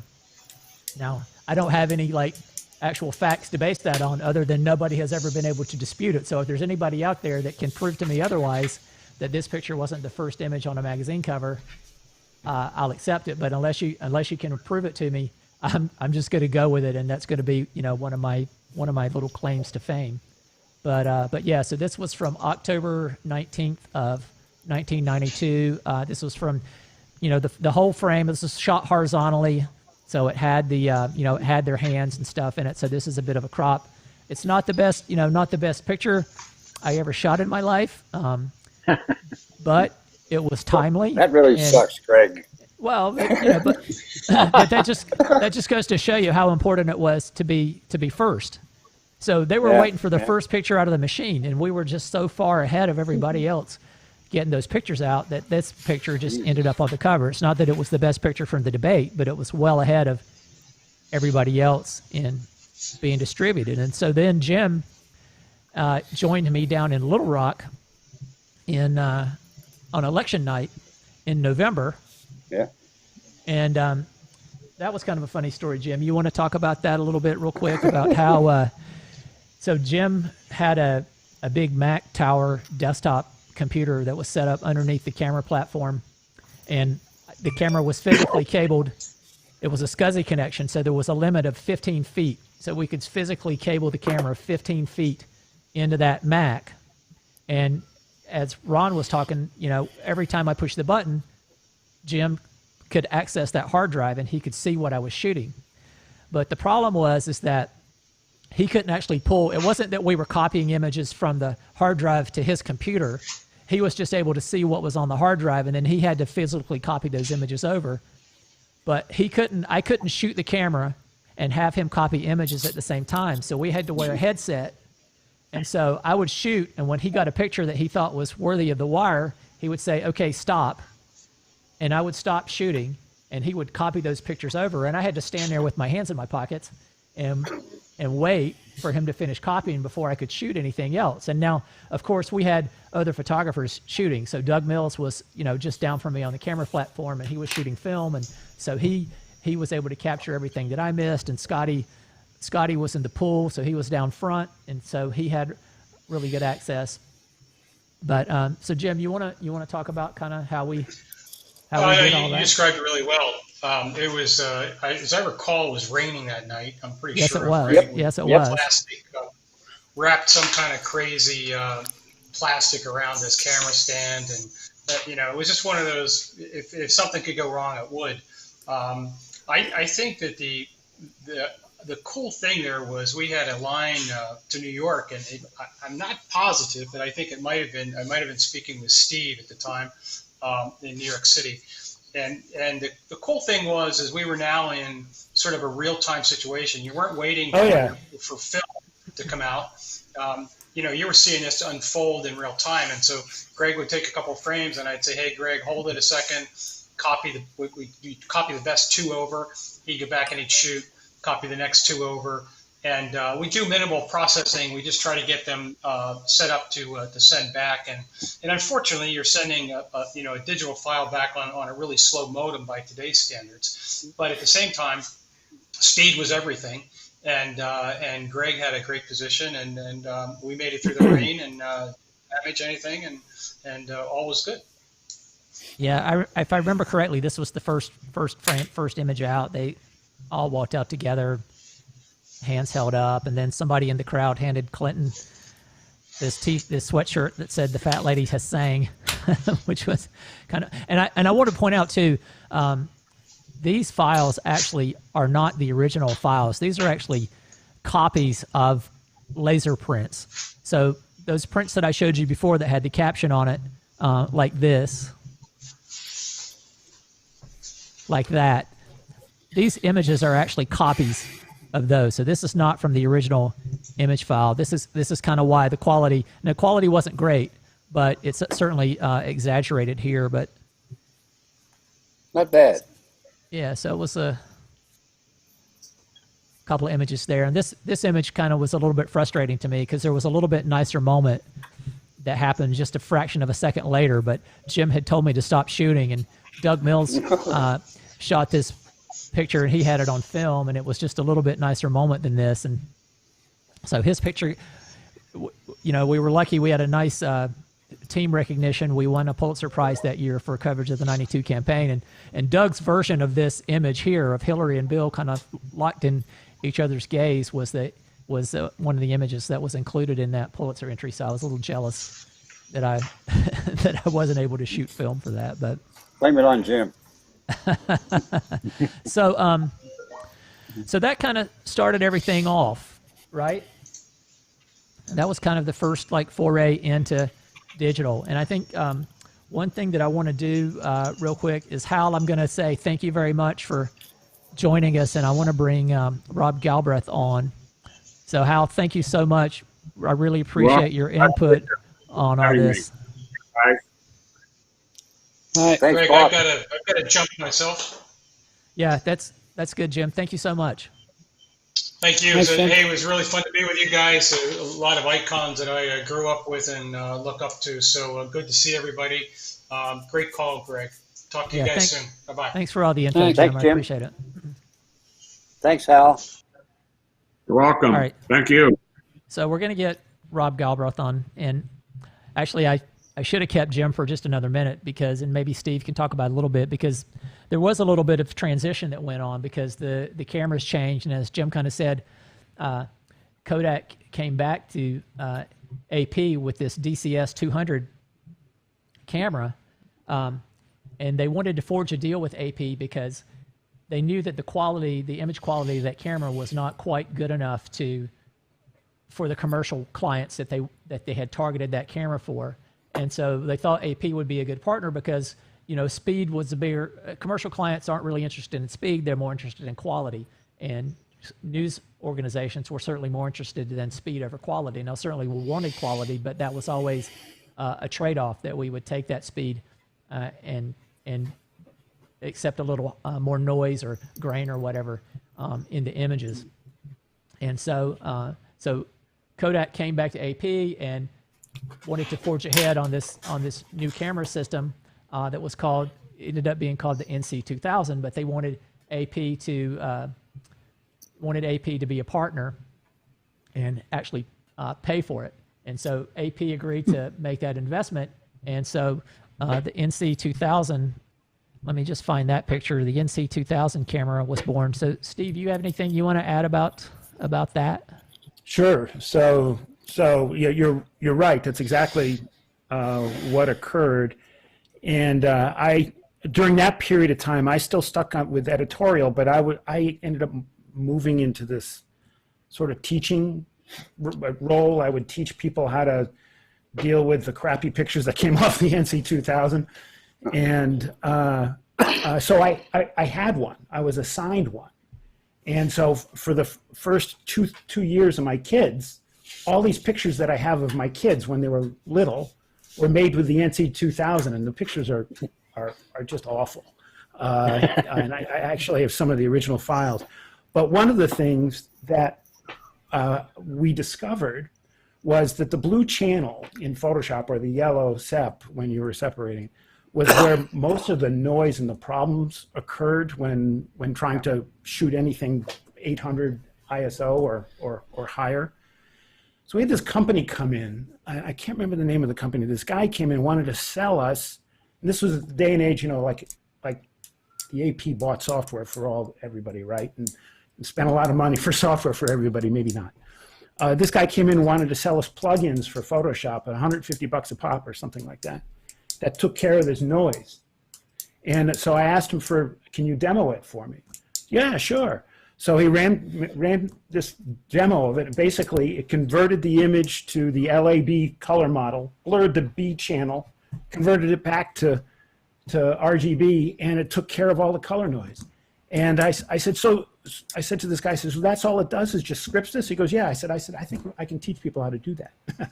So ultimately, that's how we ended up for quite some time until the CCD improved on that NC2000 to get a better image of it, particularly under either tungsten light or fluorescent, right, Greg? Yes. Yeah, tungsten was the worst. Oh, it was terrible. Green hair on Bubba, right? In fact, Adobe was just starting up and being put into the hands of photographers because Photoshop was pretty hard to use, and it was a pre-press operation. And it was about the same time that photographers and laptops, and it was becoming all more user-friendly. That's right. That's right. And in fact, just a little side story. Brian, you were with... I had finagled my way to one of those first NPPA shows in Mountain View. And in fact, Ron Edmonds, you encouraged me. I had just been hired. I was just 6 months over from UPI. And, I was this young kid, was all geeked out. I just loved tech. And you suggested that I should push Hal to get me to go. And so I called him up, and I was scared to death of him at the time. And I convinced him to go. So I still am. Yeah. So I went to that show, and Brian, you got to remember that we saw this thing called the Barney scan, and the Barney scan was bundled with Photoshop 0.95. And at that show, we met the Knoll brothers, Thomas Knoll, who's still on Adobe's payroll, and John Knoll, the brother. They wrote that application together. And I bet you most of you didn't know that it wasn't an Adobe product at the time. And Adobe actually just acquired, shortly thereafter, just the rights to sell it. And Adobe didn't ultimately end owning the product until I think about 10 years ago, 10, 15 years ago. But that's when we saw all the first scanners and all that kind of stuff. And it was my first exposure to Photoshop. There was a competing product, if you recall, called Digital Darkroom by a company called Silicon Beach. I always figured at the time, they'll fire me for this, I liked this Digital Darkroom moniker better than Photoshop at the time. But, I just want to point out, too, that we were joined by Rob Galbraith up in the top center Hey, Rob. there. And Hey, Rob. I'm Rob. Rob and Nick. Nice to see you all. So were you both chief photographer, or what were your positions at the newspapers? I was just a photographer. And I was just a staff photographer as well. In fact, I was the newest hire at the paper when the transition to digital began. So neither of you guys were in management. I went into management shortly after. One of the stupidest things I ever did.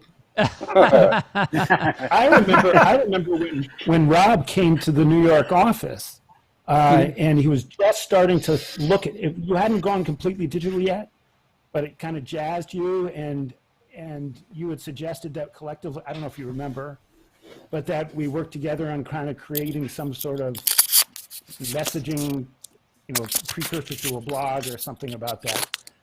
I don't know if you remember that in the New York office, the AP New York office.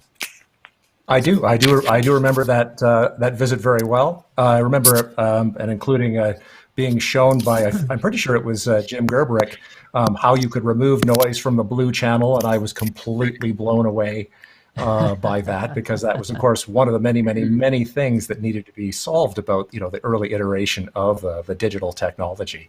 Yeah, that was a good trip. So I have I have Nick and Rob on here because they worked at sister papers. So Nick worked at the Vancouver Sun, and Rob worked at the Calgary Herald. Is that I'm correct, right? Calgary Herald. Yep. And Yes.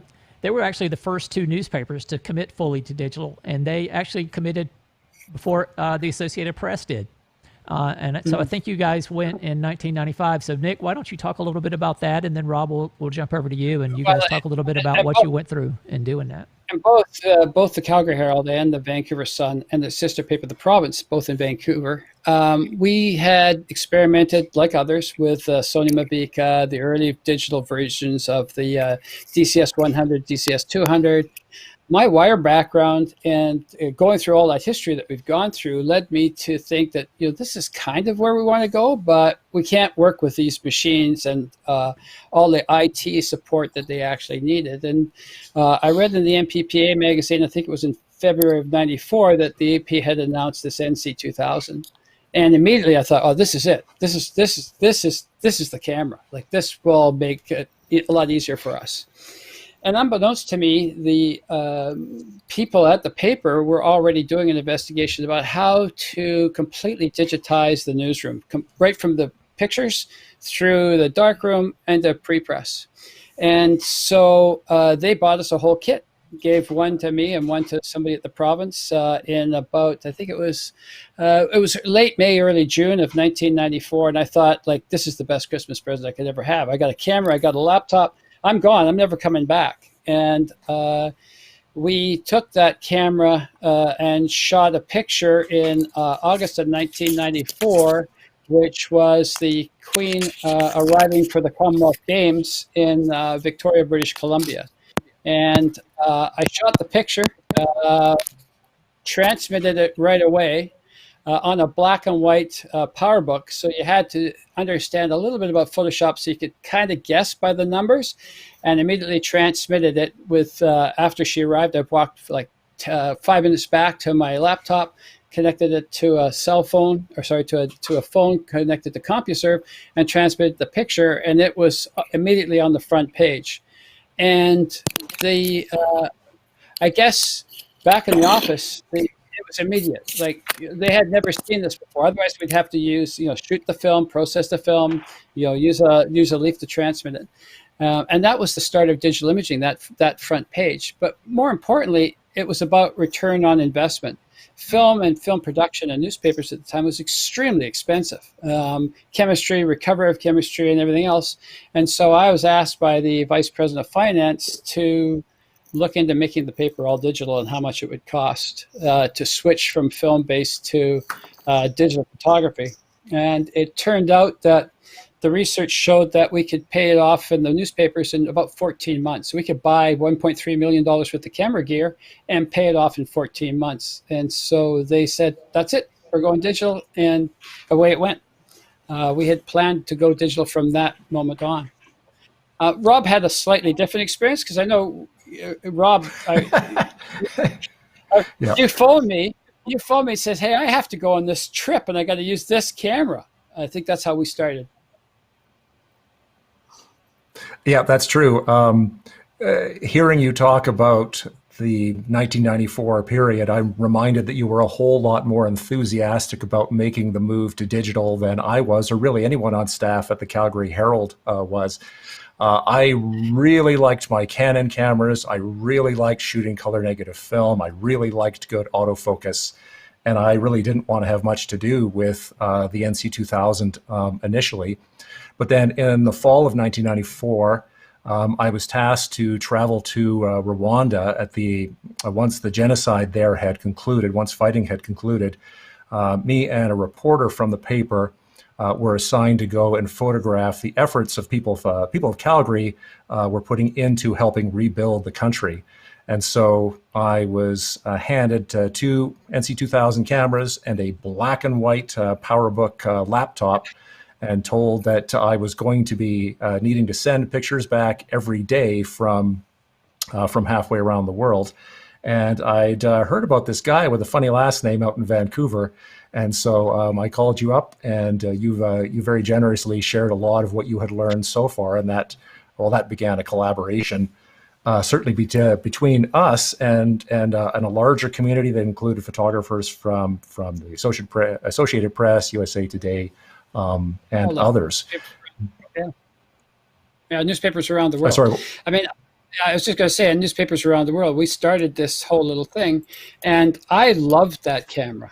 I did, as opposed to others, I guess the reason I loved that camera is because it gave me the ability to make deadline without even thinking about it. And so if you couldn't make deadline, you were nowhere, just as we've discussed before in this call. I remember in August of '94 at the Commonwealth Games, and I'm walking by, an AP photographer also covered the Commonwealth Games shooting film, and I got my laptop open and I was just putting the final touches. And Dave Cocken is his name, from the great guy, and he goes, "There it goes. If it ain't digital, it ain't news."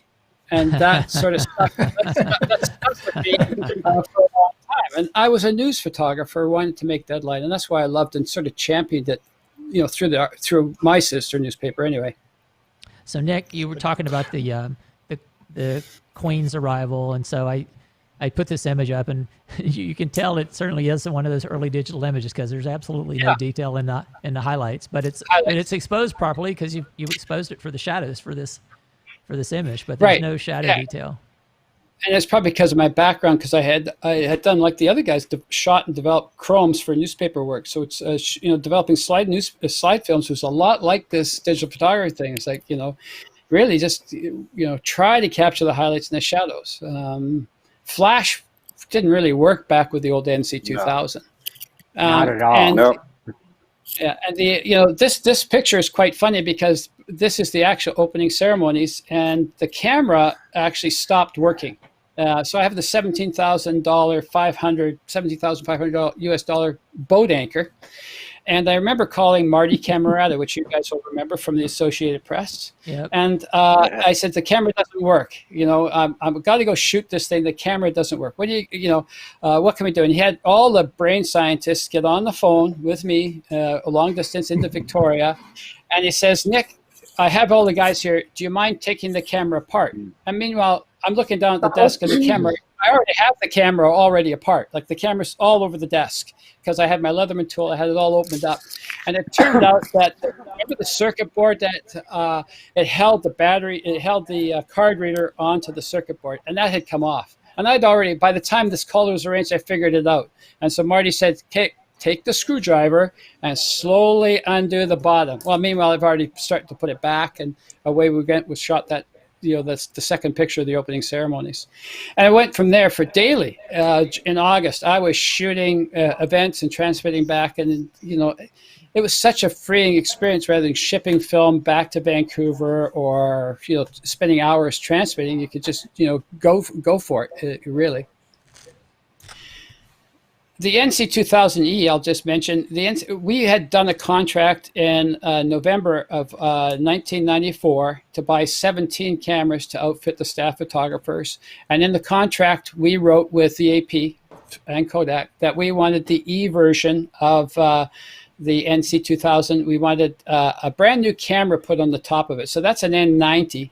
There's actually an N90X that came out in that year. And we wanted the N90X because it would allow us to shoot 1/3 stop increments, which was huge if you're shooting film, that the ability to have that. So we took delivery, we wrote the contract that we wanted the N90X body on top of the NC2000 digital structure so that we could have 1/3 of stop shutter speed increments to actually work with the camera and make it usable.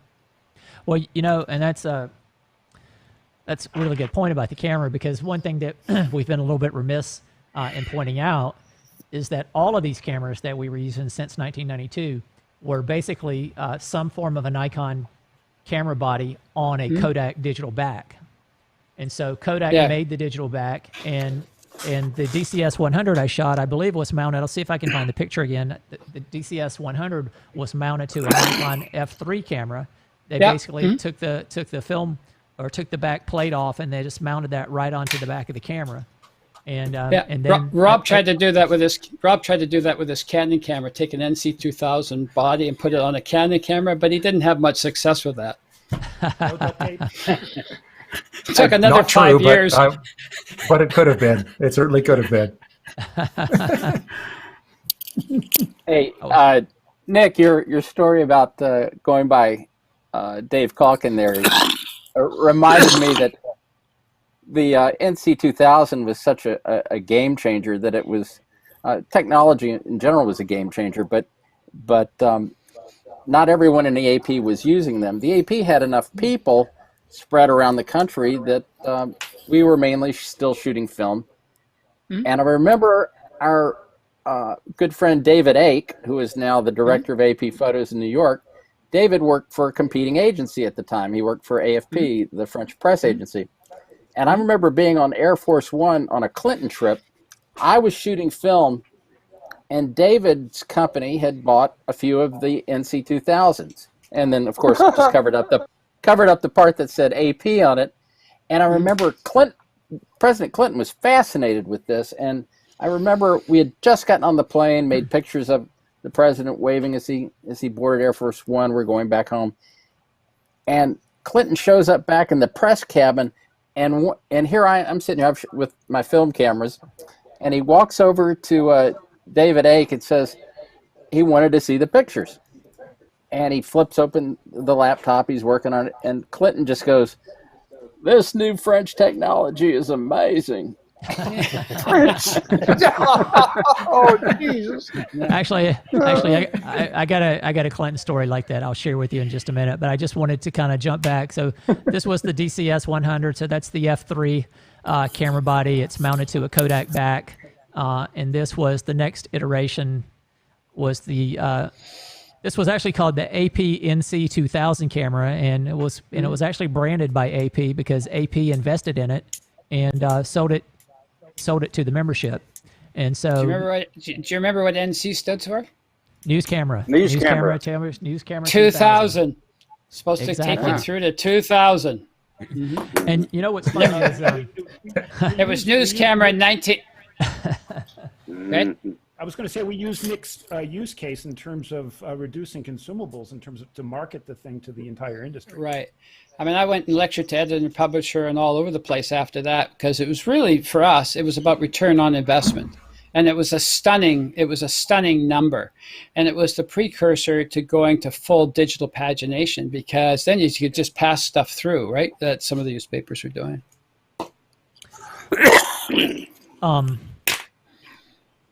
Let's see, I'm just trying to go back We here. were talking about, hey, Rob, we were talking about the megapixels, 1.3 megapixels. And so Rob and I, because we had formed this bond, we were talking almost every day about the issues with NC2000 files, the blue noise channels.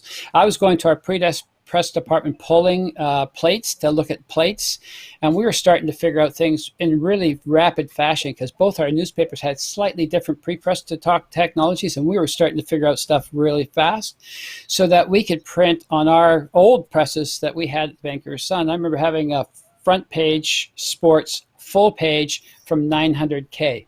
And that was done with some of the works that we had done working with newspapers, because you remember we threw dots on top of that square pixels that you saw. So we'd hide them all and things would look, reasonably good. But for me to go travel to Calgary and shoot an assignment there and transmit it back to my home newspaper and have it appear within an hour or two of that, it was like mind-blowing from there.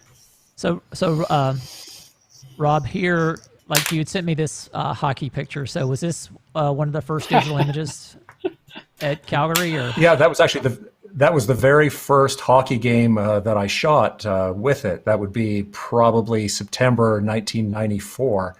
Yeah, and that does show the blue snowstorm, as we called it, that you would get, and that's where I was very. I mentioned earlier that Jim Gerberich, I'm pretty sure it was Jim, showed me how you could do a technique in Photoshop to mute that. But at the time, this is what you would get from the NC2000. So the NC2000E definitely produced better results than this, but still, this was an ISO 1600 picture. It was still a fair bit behind what you would get with film cameras. And so that's. You want to talk about that hard drive there for a minute?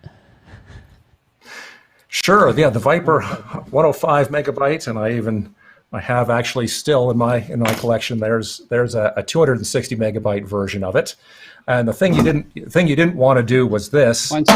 Drop it on the desk like that, because that was the end of the card and whatever pictures that you had on it. Well, let's explain why. Because and let me just so it's a hard drive. Rob had the, I don't know, it was the 200. Let me see if I can get this camera to focus. So I had the 170. I had the 170 megabyte version, and so these cards are actually spinning platters. So this is actually a hard drive. So there, if you took these screws off of the front of this thing, there would be spinning platters and a drive head in there, and so it was like a hard drive. And so if you dropped this thing, it's just like what would happen to your computer hard drive if you dropped it. So the heads would crash and you would lose the images. And when we used to ship these discs, I can't tell you how many times I shipped disc with a bicycle messenger, and they get the disc in the office, and I get this phone call from Bob or Ron or somebody, and they're like, "Hey, Greg, we can't read your disc." And I'm like, "Well, the courier must have dropped it." $600. Exactly. Yeah, that's right. Which would be a really convenient excuse if you actually. Sorry, go ahead, Nick. I was going to say there were $600, and I remember starting off with the 40 megabyte versions. Wow. Yeah, I think I remember. I want to say I remember 16 megabyte. And then that progressed up to 32 megabyte, and then we got the 64 megabytes, and then we got the 128, or I think it was the 105s. And we got the 105s. We really thought we had something. Well, at the Herald, and in I guess it would be the spring of 1995 that the paper made started by. It was the spring of 1995 that we had taken delivery of enough cameras that now everyone could shoot all of their pictures on a daily basis with the camera. And it would be, I think, April 1995 that the Herald published its first all-digital picture edition. That is, all the locally shot pictures were captured with the NC2000 or the NC2000E. And the paper at that time decided, or the managing editor decided, he wanted a promotional piece done for the paper the next day, saying that this is the achievement that the paper had made. And so he tasked a particular reporter to interview the photographers within the department about this achievement. And the reporter that he picked to do that, he was a bit of a subversive. And so he went immediately to Dean Bicknell. Of course, and in the Canadian photojournalism scene, everyone knows Dean as someone who speaks his mind.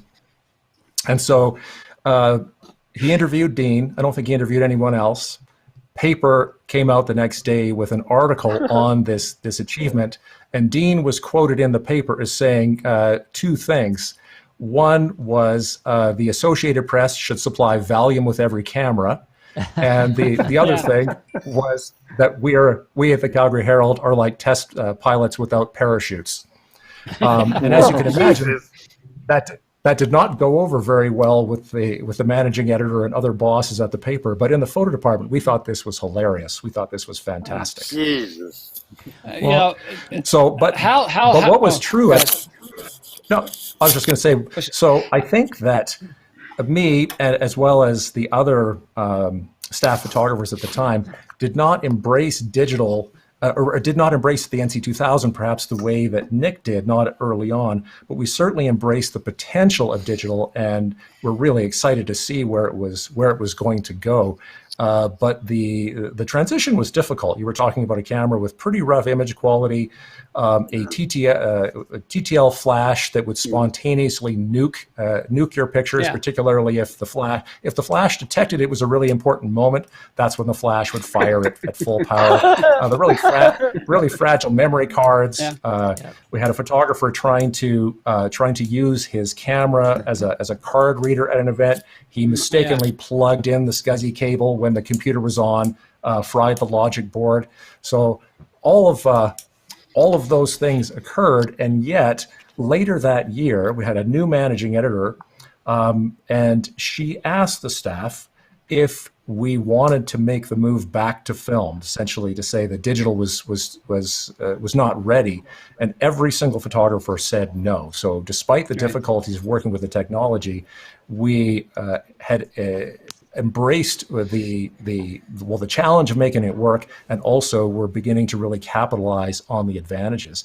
And those advantages included the fact that we could be photographers at a mid-sized Canadian newspaper and do things kind of like you guys were doing. All these great photographers I'm seeing on my screen, the opportunities that you had to travel and cover the Calgary angle on some of the big world events.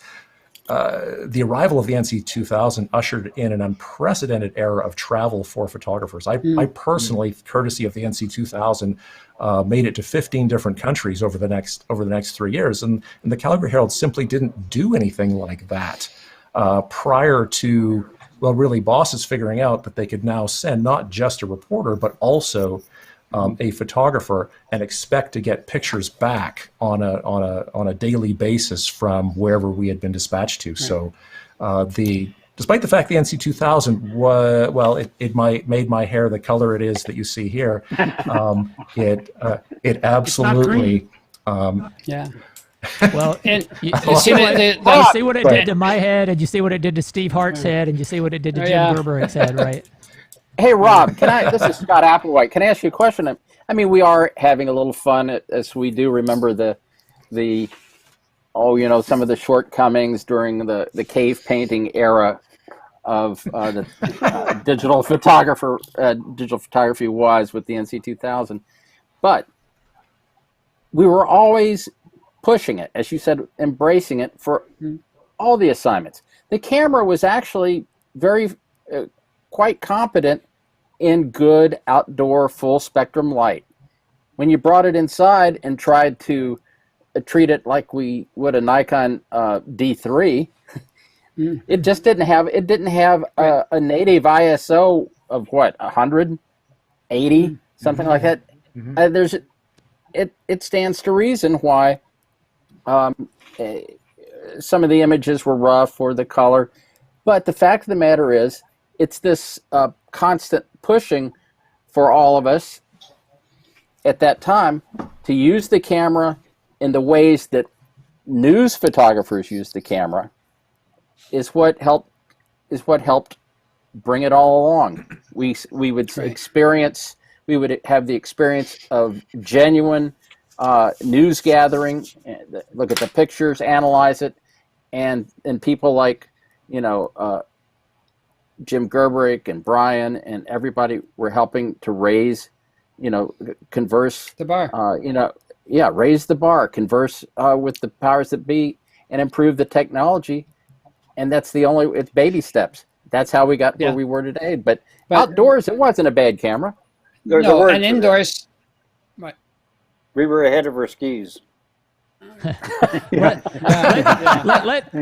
come back to that, and we'll talk about that a little bit more. I want to jump over to Brian, so because Brian was a bit time constrained, and he's already been very patient hanging around with us. So I'm going to jump forward a little bit. So a few things kind of happened between 94 and 96 for the AP, and I want to give credit to a couple of people who weren't able to join us today, but really were made a lot of inroads as far as getting the AP to move forward digitally. One of them was Stefan Savoia. Stefan was a big advocate in digital photography, and one of the things Stefan did was he shot, I can't remember what anniversary of Woodstock was it that Stefan shot this picture. I know this picture got a huge ride of play, and the big thing about this is that it was a digital capture out of the field, and it was transmitted with a cell phone. It was actually one of the first pictures that was transmitted to the wire using a cell phone.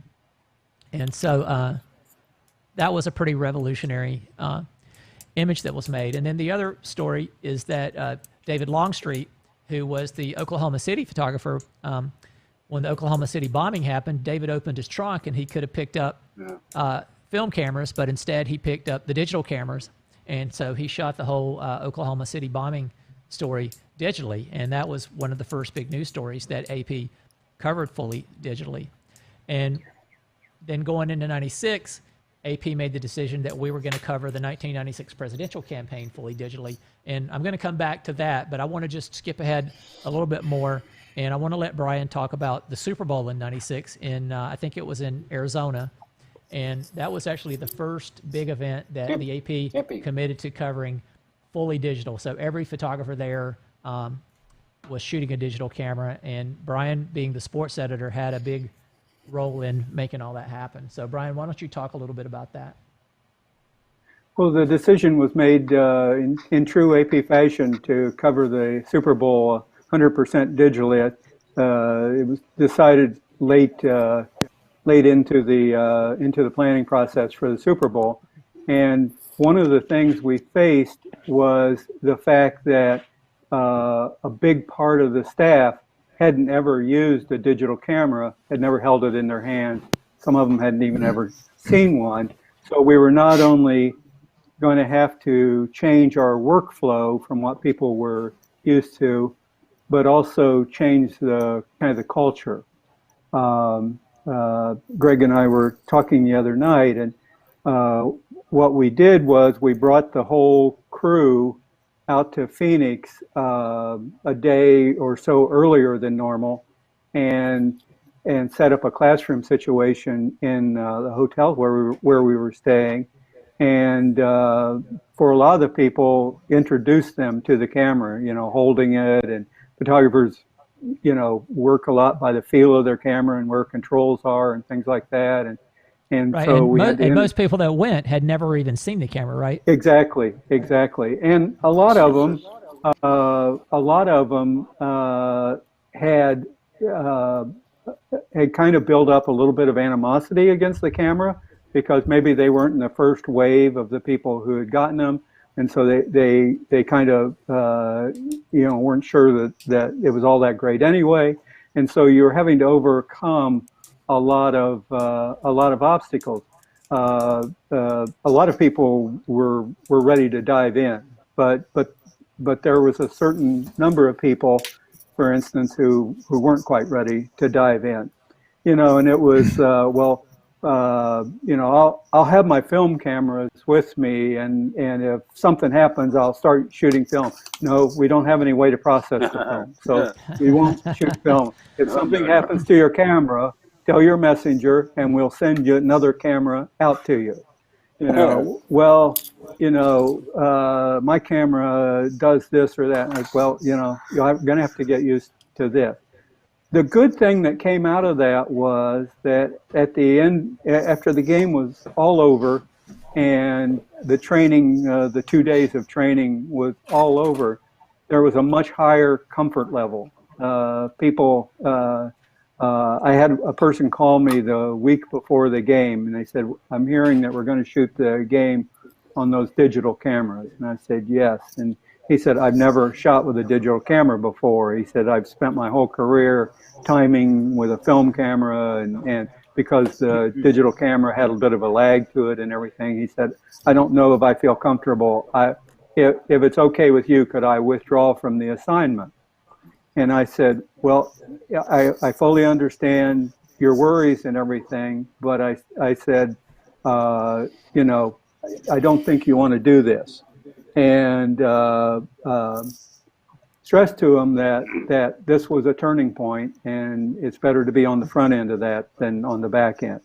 That person came to the game and shot the game and wanted to take his cameras home with him. Then he was, you know, we kind of had to check everybody's luggage before they left for the airport on Monday morning, and including a lot of guys who had been kind of naysayers up front.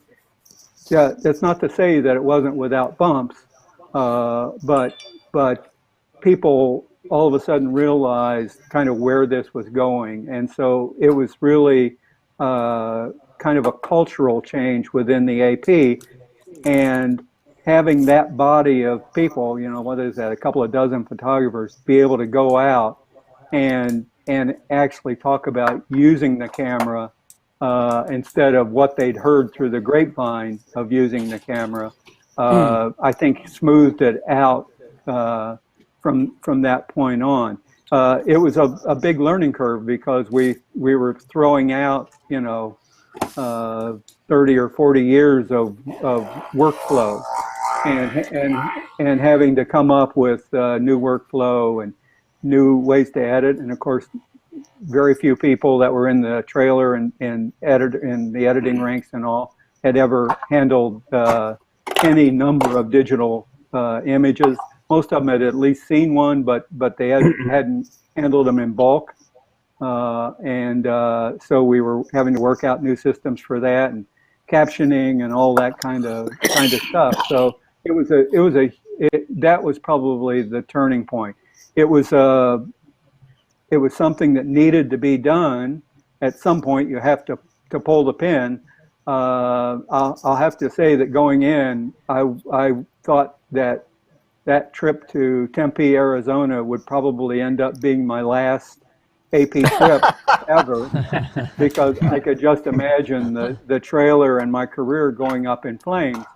But it worked. We at the end of the day, we had some good pictures, just like we'd always had with film. We had good pictures, and they got, you know, more than their share of play. And you know, pretty soon after that, people didn't refer to it as you know, that game where we shot digital. They just said that it was just Superbowl. Did you feel like there was anything lacking? Did you feel like you missed anything by not having film?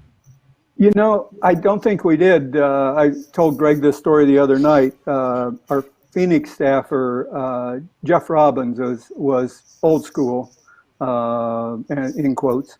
And Jeff was assigned, because he knew the layout of the stadium and everything, to go to the top of the stadium. And I believe they were stealth bombers or something flying over during the national anthem and all.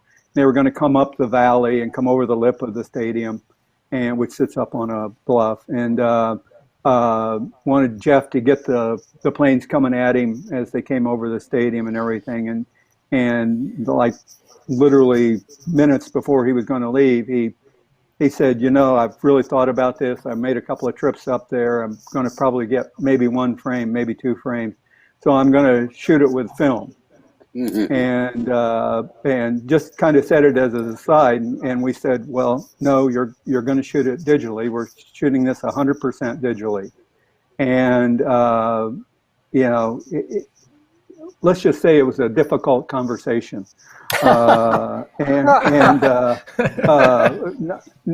Maybe a few raised voices, my memory fades a little bit in that area. But Jeff went up and shot it digitally and hit the button at exactly the right moment and made just a terrific picture. And after the game, he came down and was looking at the report, and there was his picture. And here he is clutching this digital camera to his chest and and saying, boy, we nailed it. I nailed it, and I knew it would work. And I said, yeah, you were a true believer, that's for sure. And and that's what it took. It took people using the camera. And did we miss anything?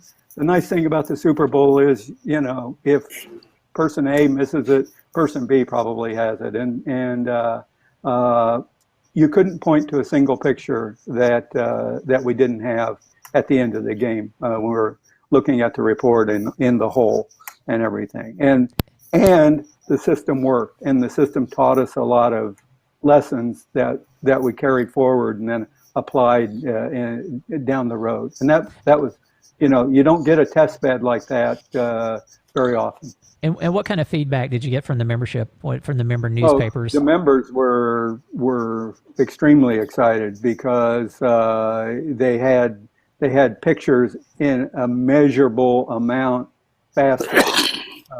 And I had sports editors later at a big sports editors conference who told me that that was the thing that really impressed them. Was the nice thing about it was probably every picture didn't get out faster, the sack from the third quarter or something like that, but the important pictures got out faster because it was so much easier to prioritize the incoming material. Instead of having 100 rolls of film backed up on the top of the processor and trying to figure out what you needed to move up to the front of the line and stuff, you knew about who had shot an important picture, and when that disc came in, it went right into a reader.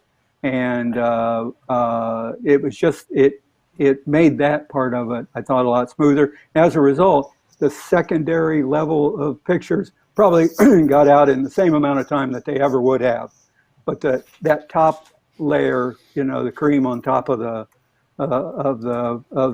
report, got out quicker. And, the real storytellers. The real news. That was a real, storytellers. Exactly. The page one pictures. Because at the end of the game, you have 5 or 10 pictures that are the important pictures, and the important pictures got out much quicker than they would have before. Brian. Go ahead, Scott. Brian, that was very, very wise counsel that you gave to the reluctant photographer about you want to get in on the front end of this curve, because the digital revolution, it's still going on.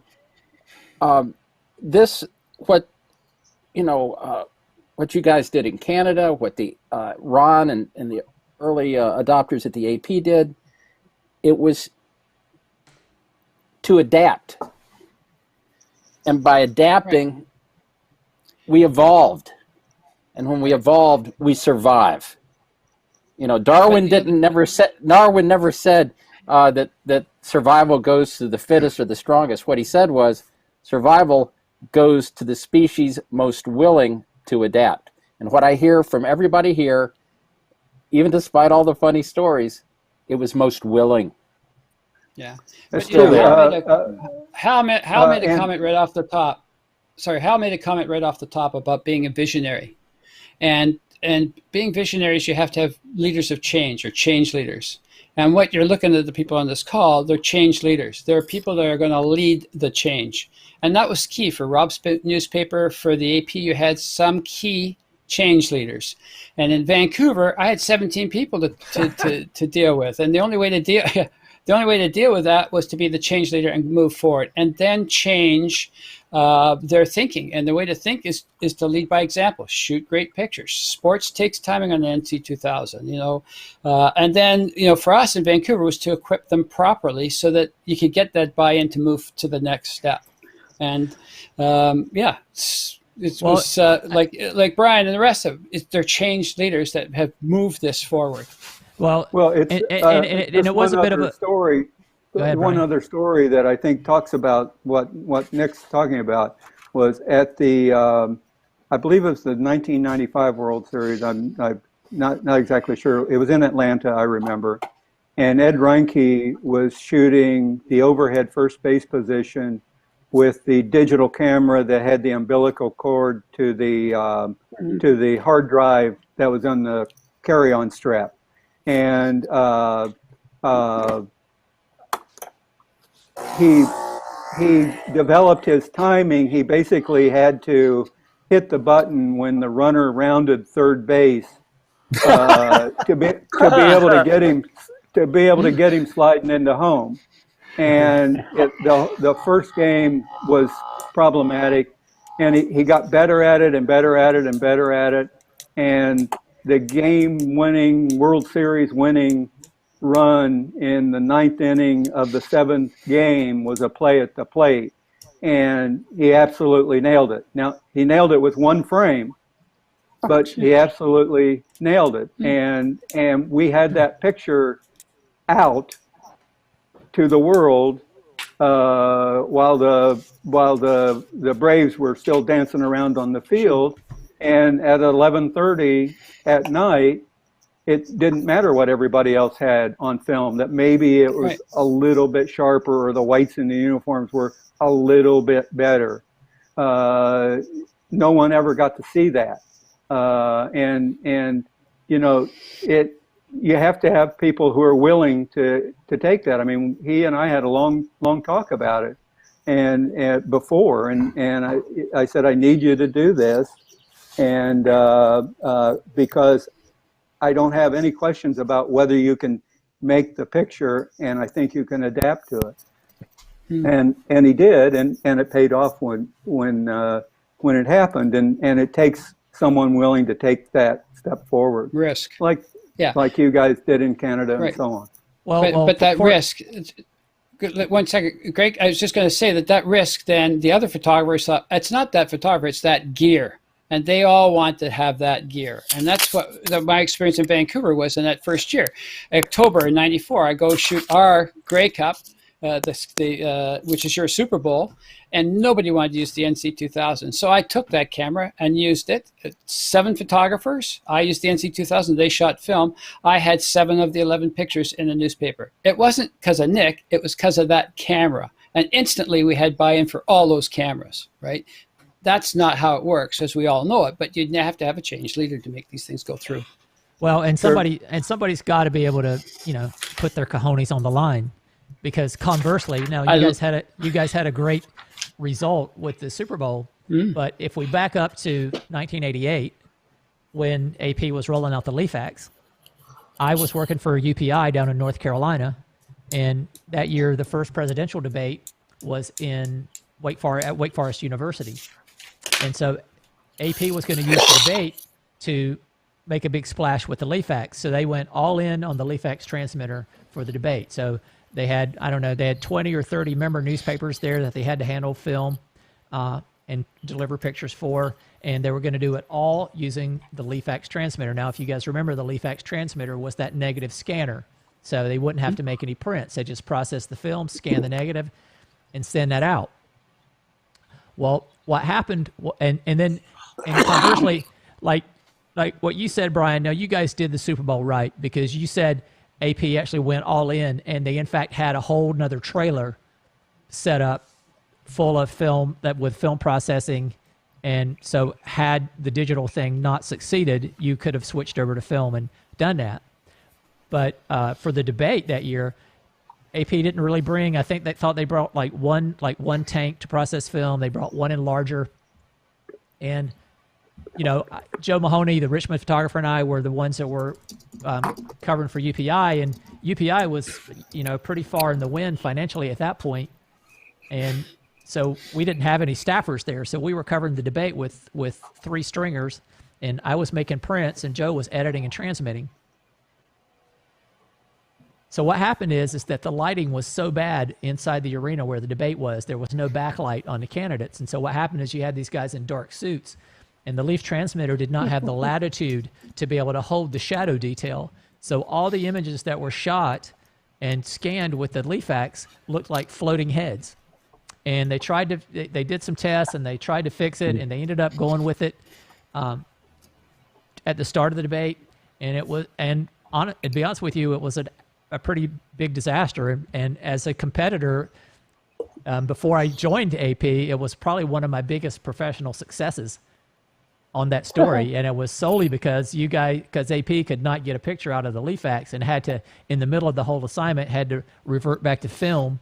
And then they didn't have the resources to really handle the film and the amount of members that they had to service.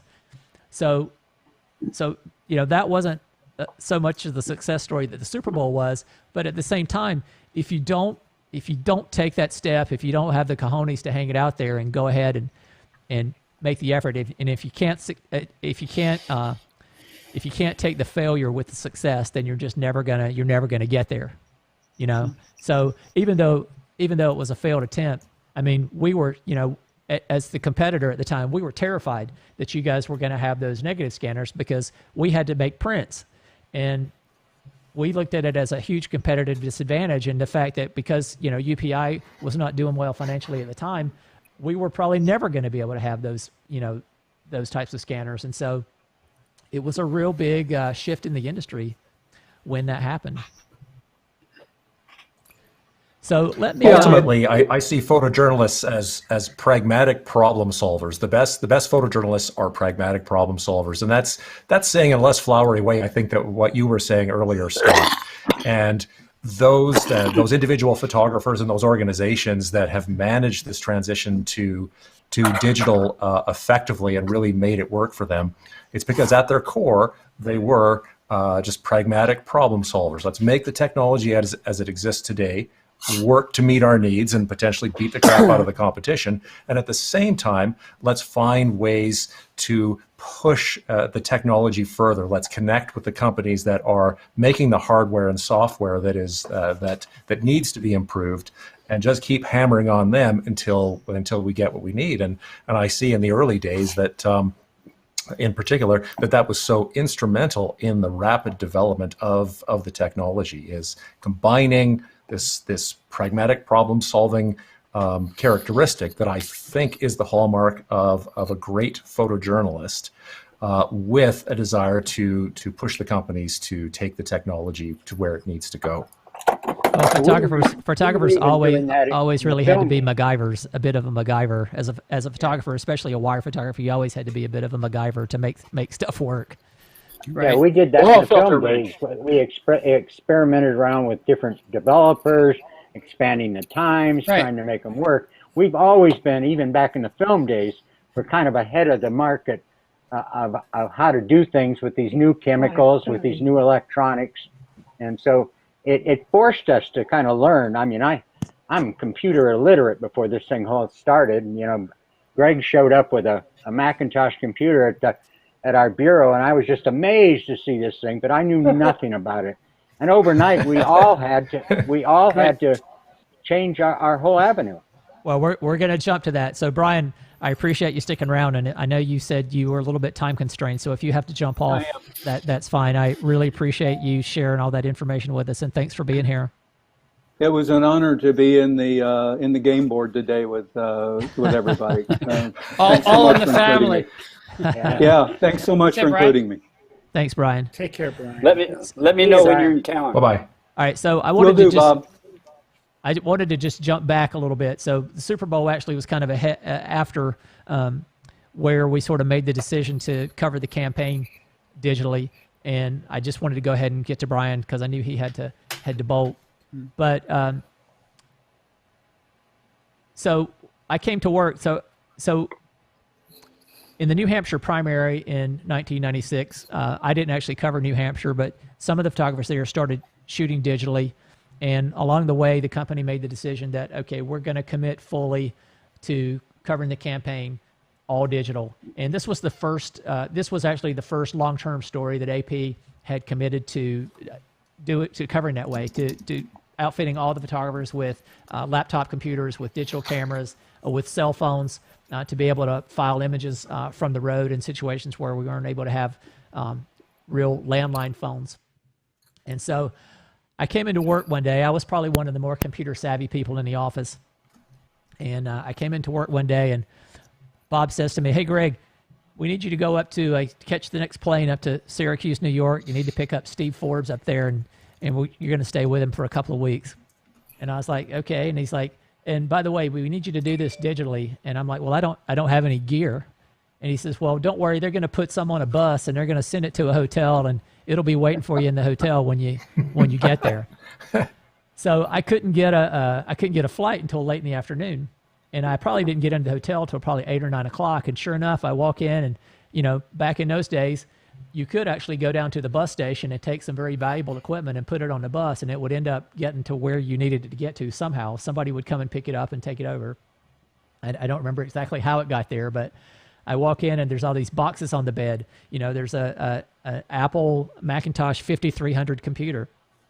There was actually the Canon version of the NC2000. I was one of the first photographers to have the Canon version of it, and all this software, and none of it was loaded.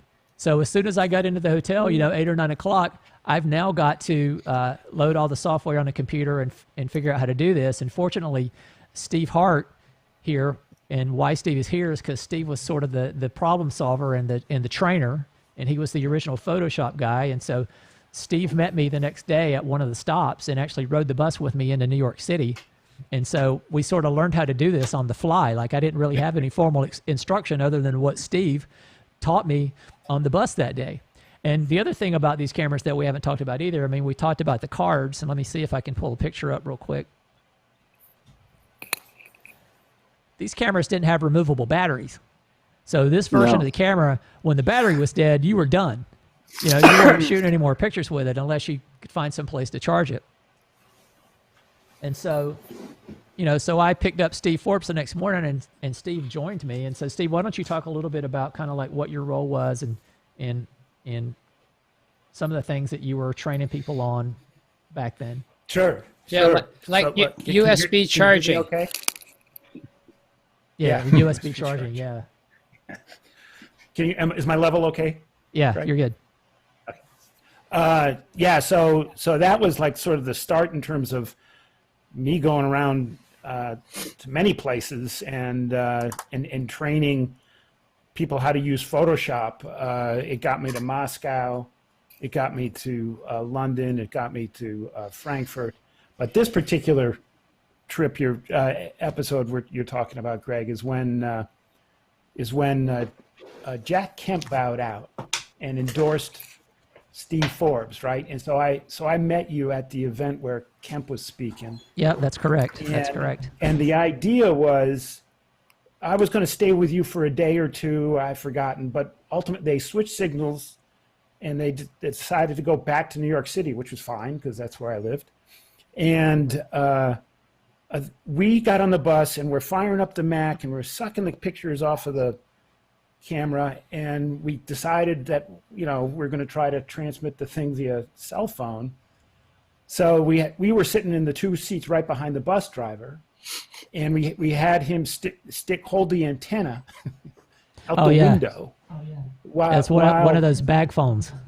Yeah, while we were transmitting, and I tell you, it took the whole, because the bandwidth was so crappy, it took the whole bus ride from Albany to Midtown Manhattan to transmit the picture. By the time we were in Midtown Manhattan, I could have run over to 50 Rock and handed the card in. It was fun. It kept disconnecting, and we were using some sort of hybrid proprietary modem at the time, and the reception point. One of you guys will remember the brand name. I can't remember. It came in at 19.2. It was a special compressed speed. If anybody remembers what that was. All I remember is having those bag phones and walking, and countless times, walking to a helicopter or getting in a motorcade vehicle with a laptop in one hand and a camera in the other hand, trying to get a picture out. But I do remember, we had these bag phones and they looked like purses, and they were big because they had a bigger transmitter and a more powerful transmitter, and so typically you would get a better signal with them. But man, even with one of those things, sometimes it was like 1200 baud, and it was a while before we even saw anything close to 14.4. But I did want to just show. Let me pull it up here. Well, while you're talking, let me just add one thing. It is one of the things that most of you guys know. I've always been a big proponent of using technology, trying new things, because it just kind of is what sort of jazzes me. But I have to tell you, I miss the days of being the supervisor or being the telephoto editor at UPI or the monitor at AP, when you really had to make decisions, particularly in that afternoon time crunch between 3 o'clock and 11 o'clock Eastern time. And it took 10 minutes to transmit a black and white picture, right? Each one of those decisions that you made a huge difference. And now, I mean, now, I remember, you guys remember Sergio Flores, who's now at the New York Times. I remember when we were talking about the beginnings of PhotoStream, and we could put a ton of pictures on the circuit as opposed to, the regular analog circuit. He coined the term photo flush because we could just put a gazillion images with no discernment on that pipe. And I miss those days. As much as I like the technology, and as much as it's enabled everybody on this call and other places to appropriately tell stories the way they need to tell it. Anyway. Well, it's interesting. I mean, it is interesting you talk about photo flush, because we were talking about earlier with how we could move 6 images per hour and 144 max per day. And he was even talking about how rare it was that AP was ever able to move 144 images in a day, because you would have some kind of repeat or mishap, or you didn't make the most efficient use of your network time. Yeah. And now they can move 144 images from the first quarter of an NFL game. Yeah. Well, and think about the Leafax, right? So before we had the spooler and then the compander, if you ever needed to do a repeat, if a color printer went south for some reason, or you had to rescan the whole bloody thing again and transmit the whole thing again. It wasn't like you had a print you could just rap on the drum and do, So this is a picture I actually made not too long after Steve joined me, because Steve Forbes didn't stay in the race for a whole lot longer. He ended up pulling out earlier than everybody expected. So this was a digital image from 1996 that was made with the Canon version of the NC2000, and that's his daughter crying over his shoulder there when he withdrew from the race. So I just want to kind of jump into a little bit with Scott here, kind of how going digital changed the way we covered the events. Because it used to be that all news organizations, but AP in particular, took very seriously coverage of the president or a presidential candidate.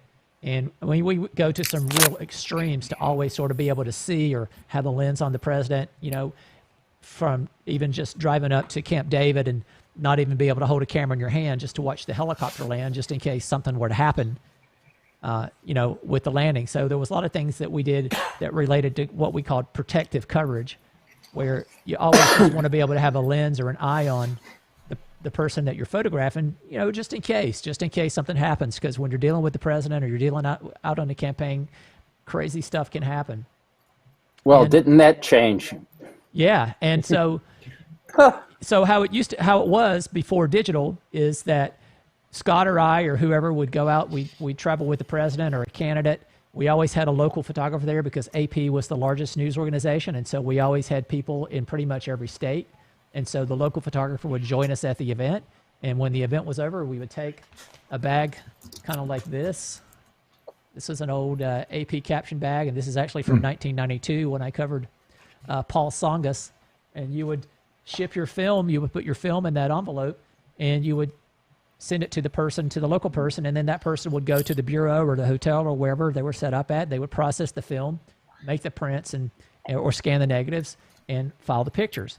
And somebody got the bright idea with digital is that, wow, maybe we'll get a better product if we have the photographers who shoot the pictures actually do the edit. So a lot of times, you shot a picture and you had sort of more background information, or you understood more about what was going on in it because you had witnessed what had happened before it and after it. And then sometimes you shift that film to a third party who didn't necessarily see the same thing that you shot. Maybe they wouldn't be attracted to the same image, or might select a different image, or may skip over that image completely. And so, the idea was, okay, let's start having the photographers in the field. They're self-contained, they're digital. Let's start having them file their own pictures out on the campaign trail. And at first, that sounded like a really good idea, but the problem was it became a huge amount of work, because it was the case that we would ship our film. You go get on the plane, you go to the next stop. You had a little bit of time to reflect on what you did. You had a little bit of time to sort of think about what you needed to do. You know, these days were long days. We would get up at 5 or 6 a.m., especially with President Clinton. So we would have like a 5 a.m. pool call, and we would go till midnight or sometimes later. So we weren't getting a lot of sleep. We weren't getting a lot of rest. And so, you know, when we were shooting film, sometimes we could take a nap on the plane, but you always felt kind of like prepared, a little better prepared for the next event.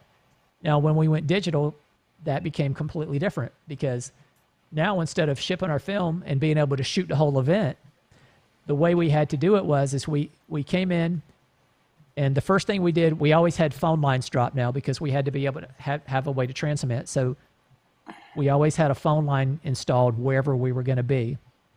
So we came into the event, we photographed the candidate or the president, shaking hands with the locals, and then, you know, waving to the crowd. And then once they started speaking, we would shoot until we got one good gesture. So like with President Clinton, it was always the kind of thing. So we'd shoot till we got one good gesture. And then the laptop screen went up and the card went in the laptop, and your head was literally in the computer screen, and you were editing, and you tried to get one picture out before he finished speaking. So you wanted to get one picture transmitted over the phone line before he finished speaking. And then you would close the computer, you would shoot the end of the rally. So you shoot the rah-rah and then the shaking the hands and all that kind of stuff. And then you open the computer up while you're going to the motorcade or getting on the airplane. So like I was saying, you know, there were so many times I was carrying that freaking computer in one hand and the camera in the other hand, or the cell phone in the other hand, trying to get a picture out before the helicopter took off and we were out of cell range, or getting on the airplane doing the same thing. But what it did is it took my attention away from the candidate. And then when we got on the airplane, as soon as you got on the airplane, again, you're opening the computer, you got the card back in, and you're going back through your edit, trying to queue up everything that you weren't able to transmit from that event to get ready, so that as soon as you arrived at the next location, the first thing you did is you went in, you went to your phone line, you plugged your computer in, and you started sending all the pictures that you had queued up on the airplane. And you repeated the whole process again. So the candidate comes in, the rah-rah, the waving, the shaking the hands, you shoot that, you get one good gesture, boom, heads back in the computer, and the whole process starts again. But I was always a little, and we actually raised the issue, you know, what happens if we've got our head stuck in the computer and, God forbid, something happens to the president or to the candidate we're photographing? I mean, is the company going to have our back, or are they going to throw us to the wolves on that? Yes. Yes. Their ass would be grass. Yeah, it was, everything you said is true. And that is the good, the bad, and the potentially very ugly of that whole paradigm shift. And, you know, when I came to the AP, the mantra was always, don't take your eyes off the man.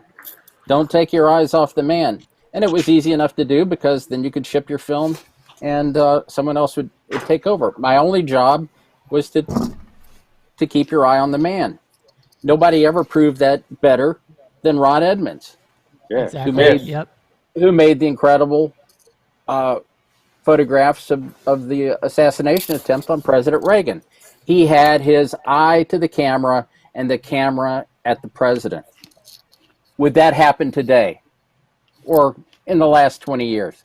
No, probably not, because the travel pool would have already been, you know, rushed out to the motorcade, and instead of being aware of our surroundings or watching what was going on, we would have our eyes on our laptop. We still, you know, this capability in technology has advanced and increased. So has the expectation. Okay, that's there's nothing wrong with that, but yes, it's all true. So it's a balancing act, isn't it? It's always a balancing act. Good journalism, you know, judgment has to come into play, and so there's never any downtime. I know that. Well, let me just, I was going to show there's a few pictures here. The pictures that Ron made would probably not be made today. But then other things have changed too. Well, it's hard to say. So here's just It's a hard few to say. pictures. You know, we were talking about some of the quality issues. I mean, and as we've said, you know, when you shot the camera in good light, you know, you could actually get reasonably decent results. You know, this was President Clinton at Red Rocks. That's the Steve Forbes picture again. And, you know, we don't see this picture anymore, unfortunately. These are all pictures from the 92 campaign. I'm sorry, the 96 campaign. And, you know, you look at this image, you can see the noise in the shadows. But again, if you shot the camera in good light, this was election night in 96. And this was when President Clinton came and hugged Chelsea and Mrs. Clinton. And this was actually the last day of the campaign in 96. And President Clinton actually got a little teary-eyed because it said he had been campaigning all his life. He had been running for office since he was in his 20s. And this was actually the last campaign he was ever going to be able to run. And he got a little emotional about it. And then we did this bus tour, and this is from voting. And these were all shot with with the Canon version of the NC2000. Pretty great pictures, Greg. Wonderful pictures. And I just wanted to talk about this one picture just a minute because this was in Seattle, and you can see that it's just raining cats and dogs, as it often does in Seattle. And I remember when the press bus pulled up to this event, we all looked at each other. Those of us that had digital cameras looked at each other and were like, man, I am not going out there. Because, I mean, these cameras were like 20 grand a piece. And to go take that $20,000 camera and go stand in that downpour, I was a little ambivalent to do it. But, you know, I had to do it. And it certainly didn't slow President Clinton down. And you know, this was kind of a nice storytelling picture from that event. So let's... I'm going to wrap this up pretty soon. I just want to just kind of quickly talk about, you know, the next iteration of the camera. Let me just, if I can find it, was the 520. Mm-hmm. Let's see. I think, Rob, you sent me a picture of the 520, didn't you? I think I sent you some words about it, but I'm not sure if I sent a photo or not. Yeah, I'm not seeing it. I think I. Yeah, what do you guys sent me one? But basically, And, the difference. I have the Nikon version here. Oh, wait a minute. There's the DCS. Hang on. There's the DCS 620. That was the 620. Mm-hmm. Yeah, the Canon version was the 520. Yes. And the difference in this Right. camera is that now we had a removable battery, and that was a game changer for these cameras. And they would also take the Type 1 PCM-CIA card. So that card that I showed you before that was a platter-sized card, and you see it's actually got dual slots. If you open that back up, Rob, it had dual slots. So if you used those Type 1 cards that we advanced to after that would fit in, hang on a minute, let me go back here. Those Type 1 cards were, get it there, were half the size. So that was a double size. So the Type 1 cards that we went to with this camera were half the size. So you could actually put two cards in that. But I think, Greg, the biggest change on that is the back LCD. Remember when we moved from NC2000? We had no way to look at the pictures. Right. But when we got to this, we could actually see the picture we took. So the NC2000s were really point and pray. You push the button, you hope something turned out until you connected it. You had no idea. That was so true. That is so true. This is the biggest, Yeah, so the biggest advancements were that LCD and the removable battery. I mean, those things were just game changers because now you could have extra batteries, and if you ran low on juice, you could just swap them out. So so that's what we went to. I think AP transitioned to those somewhere around 98 or so, and that's kind of what I finished my career out on. And one final story from me is Scott was talking about how the White House kind of got savvy about when we switched to digital. So I was doing a trip with President Clinton to Africa sometime, I want to say it was 97 or 98, and they did a safari in Botswana about middle way through the trip. And so it was only a very small group of press that went actually out to where they were doing the safari at. Everybody else sat at sort of a 3-day vacation in a different part of Botswana, but those of us that were in the tight pool, there was only like 14 or 15 of us, actually went out to where they were doing the safari, and we, went with them on some of the events. So when they went out to look at the animals, we followed along with them. They had press vehicles for us. It's not like we were just kind of there, hiding behind trees and stuff. There was actually arrangements for press coverage. And so I remember the first day they were there, they went out on the vehicles and looked at all the animals. And so we made all these pictures. In fact, I think I've got some pictures from this. I'll come back to that. Greg, I think I was the second guy on that trip, but I don't remember it being a vacation. Well, yeah, I mean, it never was. I say that facetiously, but of course. So anyway, at the end of the day of that safari, they're doing a boat trip on the river, and so there's a boat for the president and Miss Clinton and the other dignitaries that were there with them, and then there was a press boat for everybody else. And so the sun went down, and after the sun went down, we couldn't see anything, so we pulled our computers out and we started, getting our pictures ready to transmit when we got back to the hotel. And who was the press secretary? Mike, come on, Scott. McCurry. Mike McCurry is on our boat. And so I've got my computer up, and he comes and he starts looking over my shoulder and goes, "Oh, what you got there?" And he starts wanting to see the pictures. And so, what did you shoot from yesterday? What did you shoot from the day before? So he wants to now see all the pictures. And to my knowledge, that was the first time that the White House was savvy to the fact that we actually had the pictures with us. And so, the boat ride ends, we go back into the hotel, and as soon as I walk in the door of my hotel room at the lodge there, my phone rings, and it's Chris Enskov, who was the president's personal assistant. And Chris goes, "Hey, Greg, the president and Miss Clinton would like to invite you to dinner tonight." And I was like, "Wow, okay, that's really nice." And he goes, "Yeah, and bring your laptop with you." And so what had happened was McCurry had gone back and told the president about all these pictures that we had made, and now the president wanted to see them, so they invited us to dinner. They invited all the photographers to dinner, all the wire photographers, and then, we had to sit there at dinner and bust open our computers and show them what we shot. And to be honest with you, I didn't have anything that particular trip, but then Scott said it kind of became a regular thing where on Air Force One, when we were doing other trips, the president would come back sometimes and he would want to look at your take. And there were sometimes I didn't really want to show him what I had shot, because it wasn't necessarily flattering. So, you sort of had to think about that in advance. And so sometimes you had to make the show them folder and the don't show them folder.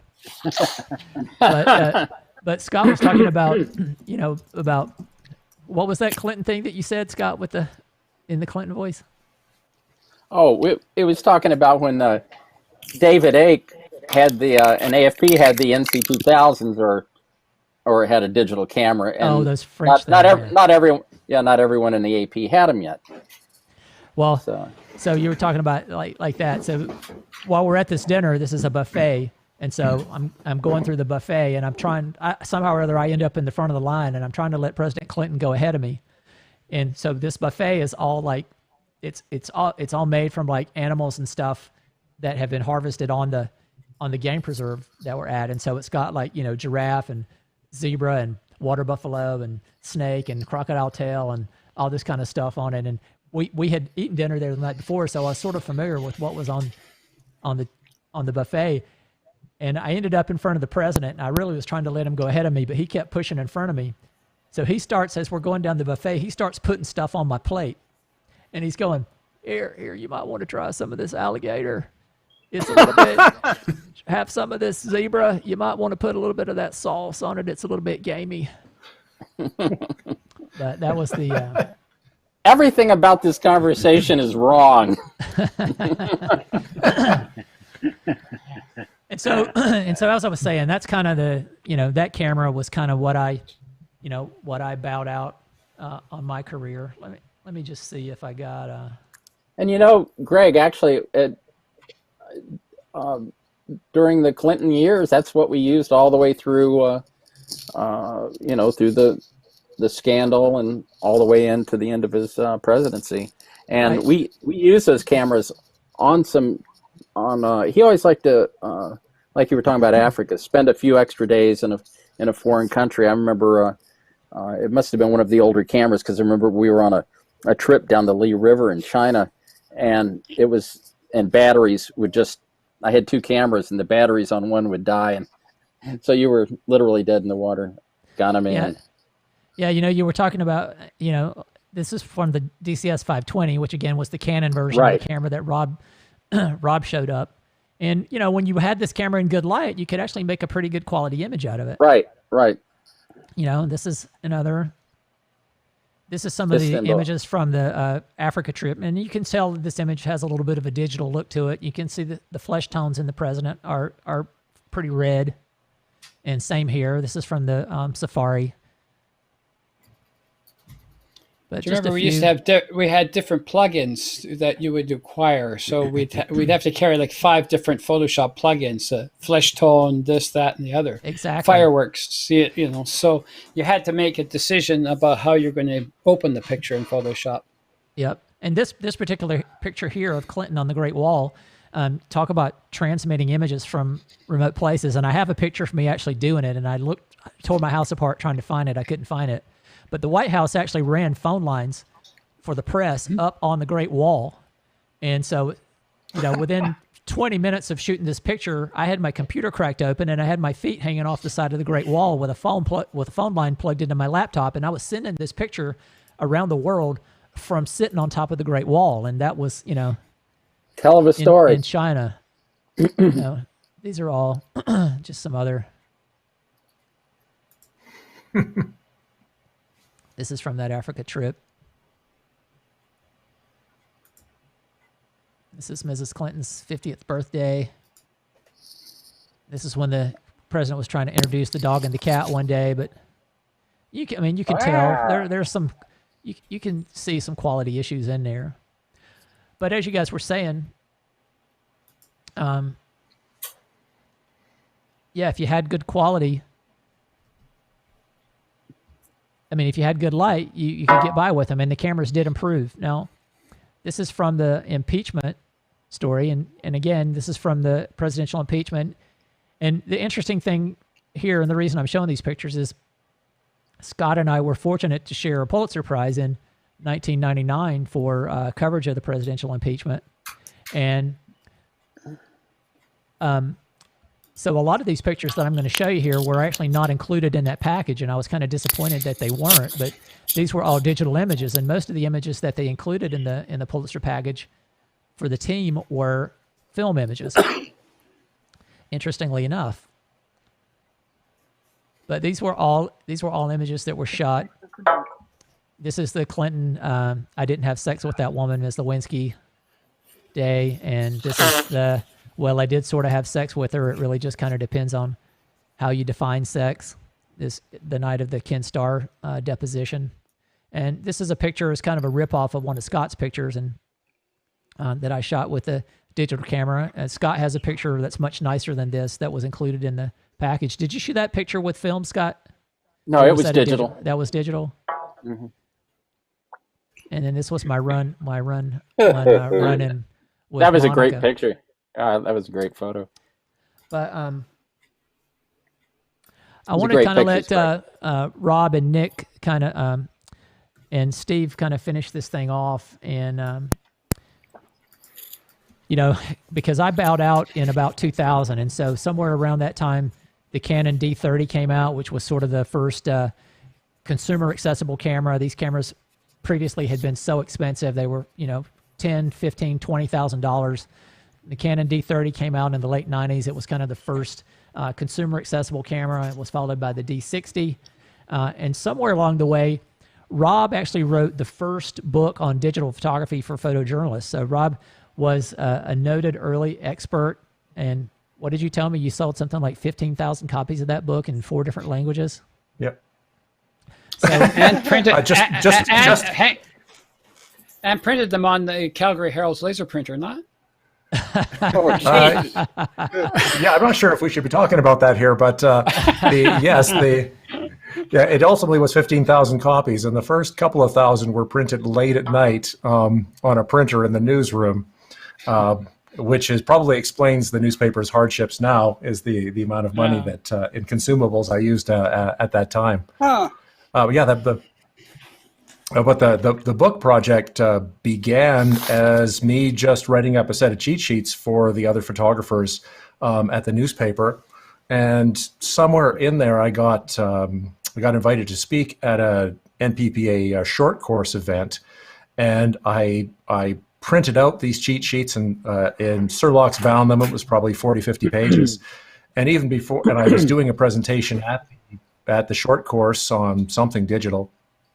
And so I printed out maybe 40 or 50 copies, and even before I'd said a thing, and certainly no one knew anything about me, good, bad, or otherwise, I had people lined up at the back of the room wanting to buy a copy of it, and that speaks to how much interest there was in the technology, but also how much trepidation there was in actually making it work, because the cameras were tricky. And that picture you have up on the screen, I laugh every time I look at it still. That picture was shot a long time ago, but because the photo editor, Don Denton, is behind me there, and I presume he's still experiencing the trauma of posing for, of having his two lower arms and where he is positioned while that photo is being taken. So, Nick, I don't know if you have much contact with Don these days, but you should ask him if he's still experiencing PTSD from being a part of that particular photo shoot. There was that one and the one with Dennis Walker when we did the mind meld. Remember that? Dennis Walker of Camera Bits. Yeah, we did a lot of stuff. Fame, yep. Yeah. We did a lot of work, not only with Kodak, but with a lot of third-party vendors to make this all happen. And people forget how hard it was even just to archive these images, which was one of the big challenges from 95, 96, was how are we going to archive all these digital images coming in now? Yeah, I just wanted to say, yep, so true. Kind of going back to this picture of, whoop, not that one. Oh, that's going back to this picture of Rob. I was looking for another picture because AP early on had an advertising campaign, and I think David Breslauer was the photographer that was pictured in it, and he had the the news camera, the AP NC2000 news camera with a flash on it. Yeah, that was wasn't that image in the museum? Wasn't that the one I sent you? Yeah, right?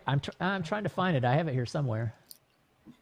Anyway, flash was a mistake. The point is that flash was total BS, because those cameras, especially that NC2000 with flash, was just god awful. And I remember you had to shoot that thing.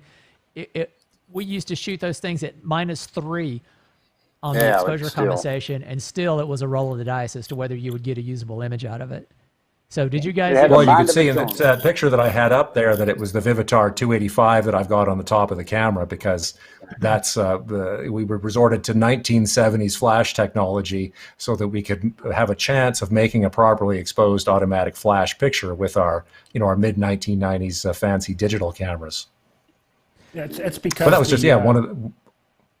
It's because the engineering of the camera didn't take into account there was a shiny surface that the flash was bouncing off of the metering. It worked fine on a bounce mode. It worked fine as a bounce, but not direct. Well, but if it head right into the thing, Yeah, because the TTL metering. Yeah, the TTL metering was based on 18% gray, and now instead of film, you're reading off a shiny sensor, and so that didn't work very well. So Nick, I was just going to ask you. Jesus. I see there's some pictures here of you transmitting. Did you guys? So in fact, talk about how you guys used to transmit from the field. Yeah. Well, so if you go back, Rob and I started to transmit right away because one of the return on investments was the ability for a photographer to go to an assignment, shoot the assignment, transmit from that location, and then move to another assignment rather than having to come back to the office and use computers. So this is early on, not transmitting from this camera, but you can see that in 1994 we had to use a SCSI cable. And then we moved on into 95, and there's going to be a couple pictures because one of my favorite projects was a thing called DigiVan. It was a custom-built van for digital photography. Keep going there, Greg. That's still 94 from the Commonwealth Games. That's testing. That's the end of the film lab. I think there's another one there. Yeah, we got lots.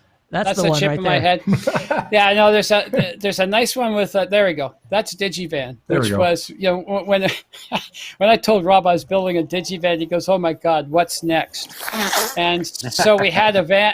We had a van with a clamshell desk, completely outfitted for shooting and transmitting via cellular. And one of the interesting things was, as you mentioned, we were about 9,600 baud. But what I did is I had to drive all over Vancouver and the Lower Mainland, and we found out that the telephone company was sold a bunch of really old radios, so that in certain locations we were only transmitting at 4,800 baud. And so they went back to the manufacturer and had, I think, 215 cell towers rebuilt, because the manufacturer had sold them the wrong kind of stuff. So it was a lot of fun and really interesting stuff that we were doing over a period of time. We were hoping to put 17 of these vans in use, but by this time they had moved on into digitizing some of the other places. So here's just really quickly that ad campaign I was talking about, where AP was really pushing that NC2000 with the flash on it, and that really with the Nikon flash. Yeah, well, it was never going. That never going to work. We all bought, Rob and I think we all bought Vivitars because it had the optical sensor on the front of it that would control the exposure and not going through the rest of the camera. Right. Were you yellow mode or red mode? It depends on what aperture you wanted. Yeah, it was always yellow mode as a news photographer, but it depends on really much. Yeah, the Vivitar is zone system. Yeah, the other interesting thing, Rob. Yeah, Rob showed that image of the hockey players, all snowy and stuff like that. We solved that with $40,000 worth of Speedotron strobes that we synced up to our NC2000. So we lit our hockey and basketball arenas. Man, the pictures looked awesome. Because you'd shoot at 200 ISO rather than what this picture shows, 1600, just to get the quality. Because hockey's a big part of what newspapers and basketball are big things for newspapers, and with the teams and advertising and everything else. So our images had to look really great. Now, all right. Listen, rather than 1600, now if you went up to shoot that, say with a Sony, what would you set the ISO at without the flash? Oh, I could pick. The nice part about the Sony is I could pick any ISO. I don't have to be worried about that anymore. Pretty much, it's. I mean, you could. My comfortability is somewhere around 6400 ISO, but you can go higher. Depending on the subject and the white. Yeah, it's depending on the subject, the white balance. A bunch of things. It's incredible. I mean, but that's incredible. But also the technologies that have been built into the cameras to transmit directly out of the cameras with apps and other things. When you think back of the things that we had to do, whether keep low ISO, run to a sat phone, do all those kind of things. Now you just have an app, you have a camera, and away you go. It doesn't matter. They sync up and transmit with full IPTC. Yeah, I mean it's crazy. I had Doug Mills on, New York Times photographer, a couple of weeks ago. And we actually did a demonstration where he transmitted pictures directly to me from inside the White House, literally within 2 seconds of, 5 seconds of pushing the shutter button. So, I mean, the technology now has just really gotten crazy. So I'm going to get us out of here. Go ahead. Sorry. I was just going to say that came straight from the camera. So he's able to FTP 5 gigahertz straight out of the camera, straight to you without anything, and can put a yeah, it's amazing, and that's what the future. We evolve. In fact, I'm going to do, probably by the end of the week, I'm going to do my first webinar, and I'm going to do it on near real-time image transfer and delivery. So I'm going to be showing people how to take advantage of that technology. I'm going to get us out of here in just 1 second. I just wanted to tell, I mean, this is supposed to be a little bit infotainment, so I just wanted to tell one additional story. I mean, we talked about how expensive these cameras were, and so early on those NC2000 cameras were $25,000 a piece. And so I'm not going to mention his name, but there was one photographer that did a trip with Mrs. Clinton to India and was doing a photo op at the Taj Mahal, and so in front of the Taj Mahal with the reflecting pool. So if you guys are familiar with the Taj Mahal, there's this big reflecting pool that you see the building in, and there's these little bridges that go over each one. And so they were going to do this picture of Miss Clinton and Chelsea with the Taj Mahal in the background on one of those bridges. And then they had the photographer stand a couple of bridges further back so that they could shoot that long lens compressed image. And unfortunately, the AP photographer who had two of those really expensive cameras happened to step off the back end of the of the bridge because there was no guardrail, and actually fell into the reflecting pool with his gear. And so, like, two of those cameras bit the dust pretty quickly, and he had to take them from somebody else at the next stop. So I hope you guys bought him a life jacket. Greg, yes, Bob. Hey, Yeah. Greg, you're very nice. Not to name the photographer. All I will say, to end that up, does that mean? Exactly. Does that ring a bell with anybody? Yeah. So, so just to finish this up, so when I left journalism in 2000, I became a wedding photographer, wedding and event photographer. You know, I first, in the early 2000s, I geared myself up for film. I bought film cameras. I probably spent $15,000 on a Hasselblad setup. And then I went to a workshop with a photographer named Dennis Reggie, who had a big Canon affiliation. And Dennis was talking about this new Canon EOS 1D camera.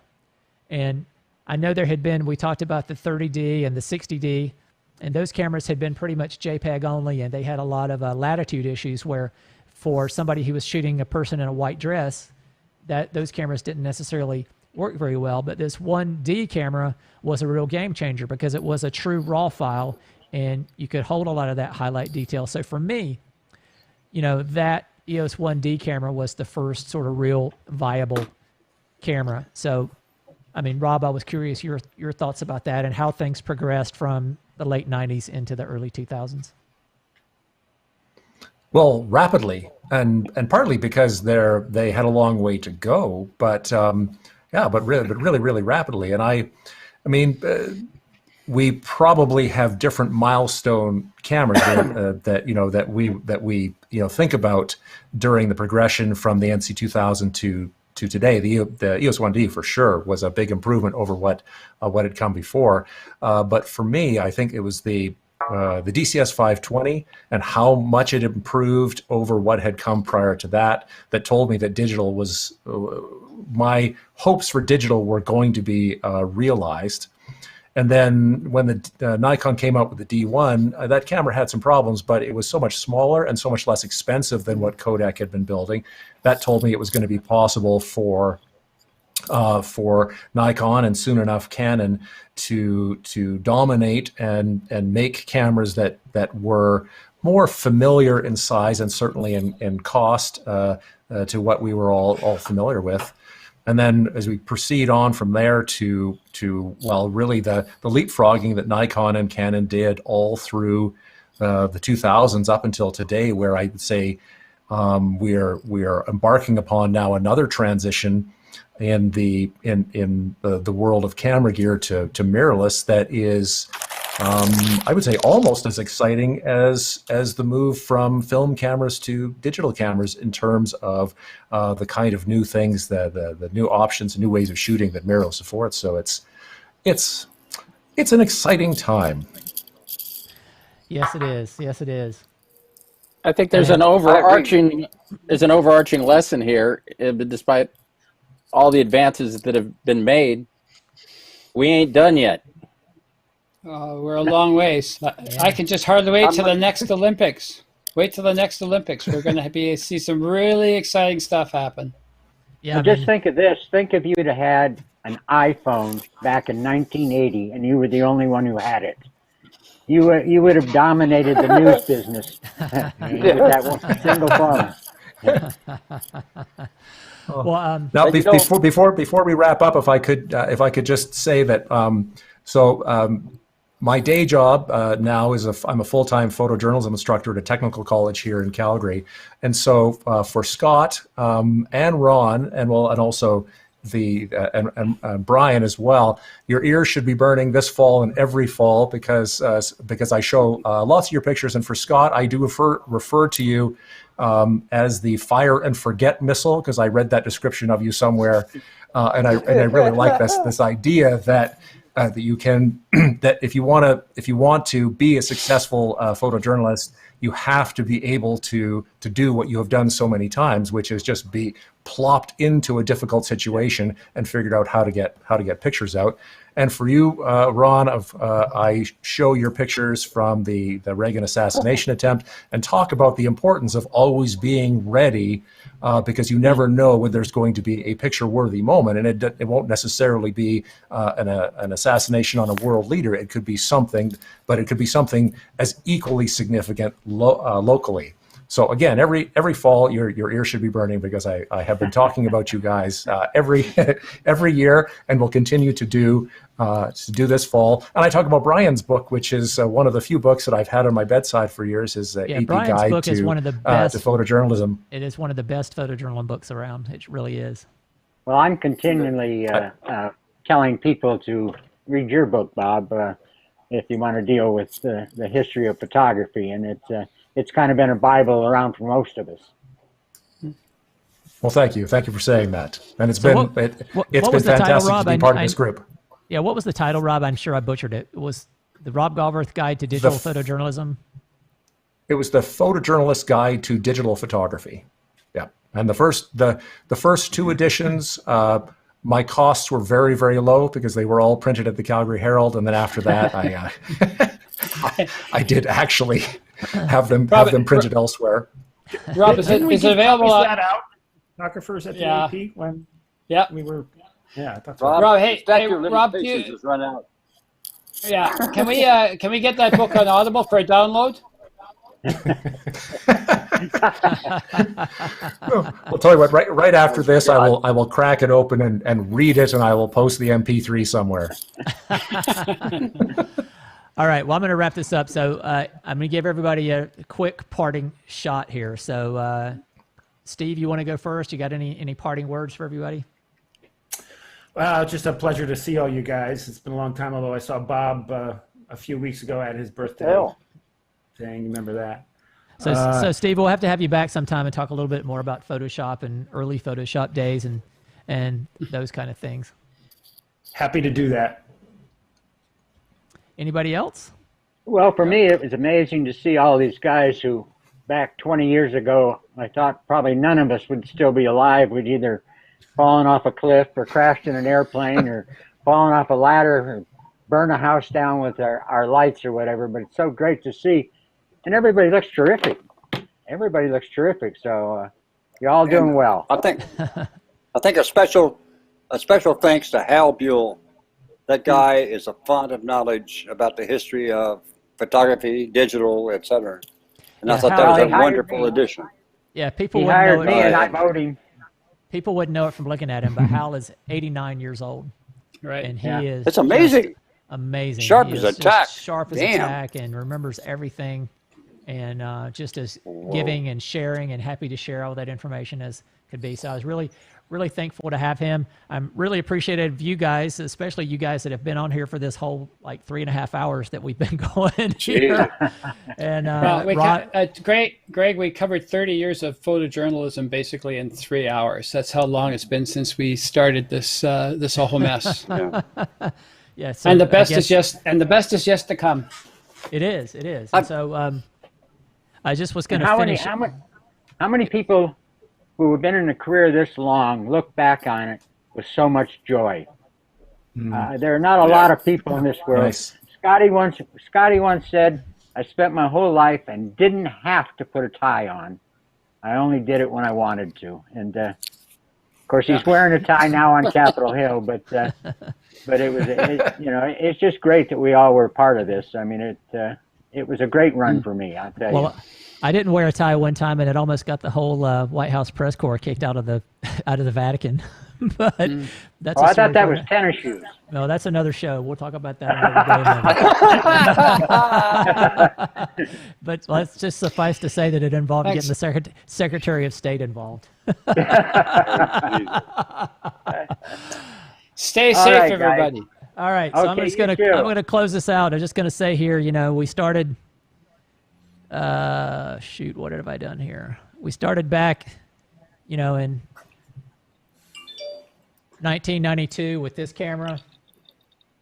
And, now I just want to kind of come back to this camera. This is a Sony A9 II camera, which it's a camera that I shoot. I know it's a camera that Nick shoots, and a lot of people in photojournalism shoot these cameras now. And I think this is the most technologically advanced camera ever made. It's insane what this camera does. It's so smart that it can detect your face, and then within your face, it can find your eyeball, and it can track your eyeball if you're moving, if you're running, jumping, whatever you're doing. And it can even do it while shooting 4K video. It's just the technology since 1992 has just gotten insane.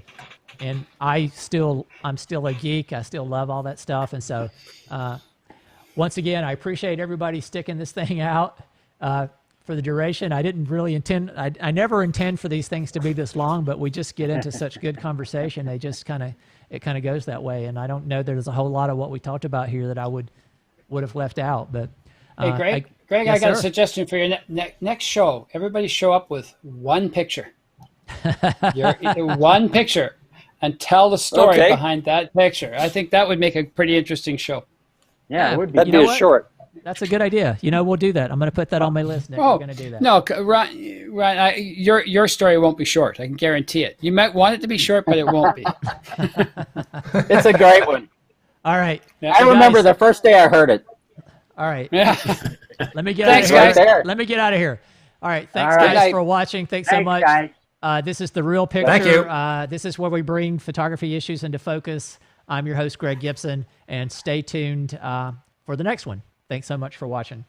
Thank you, Greg. Don't wear ties. Thanks, Greg. Thanks, Take Greg. care. Thank you. Bye, everyone. Bye-bye. Stay safe, guys.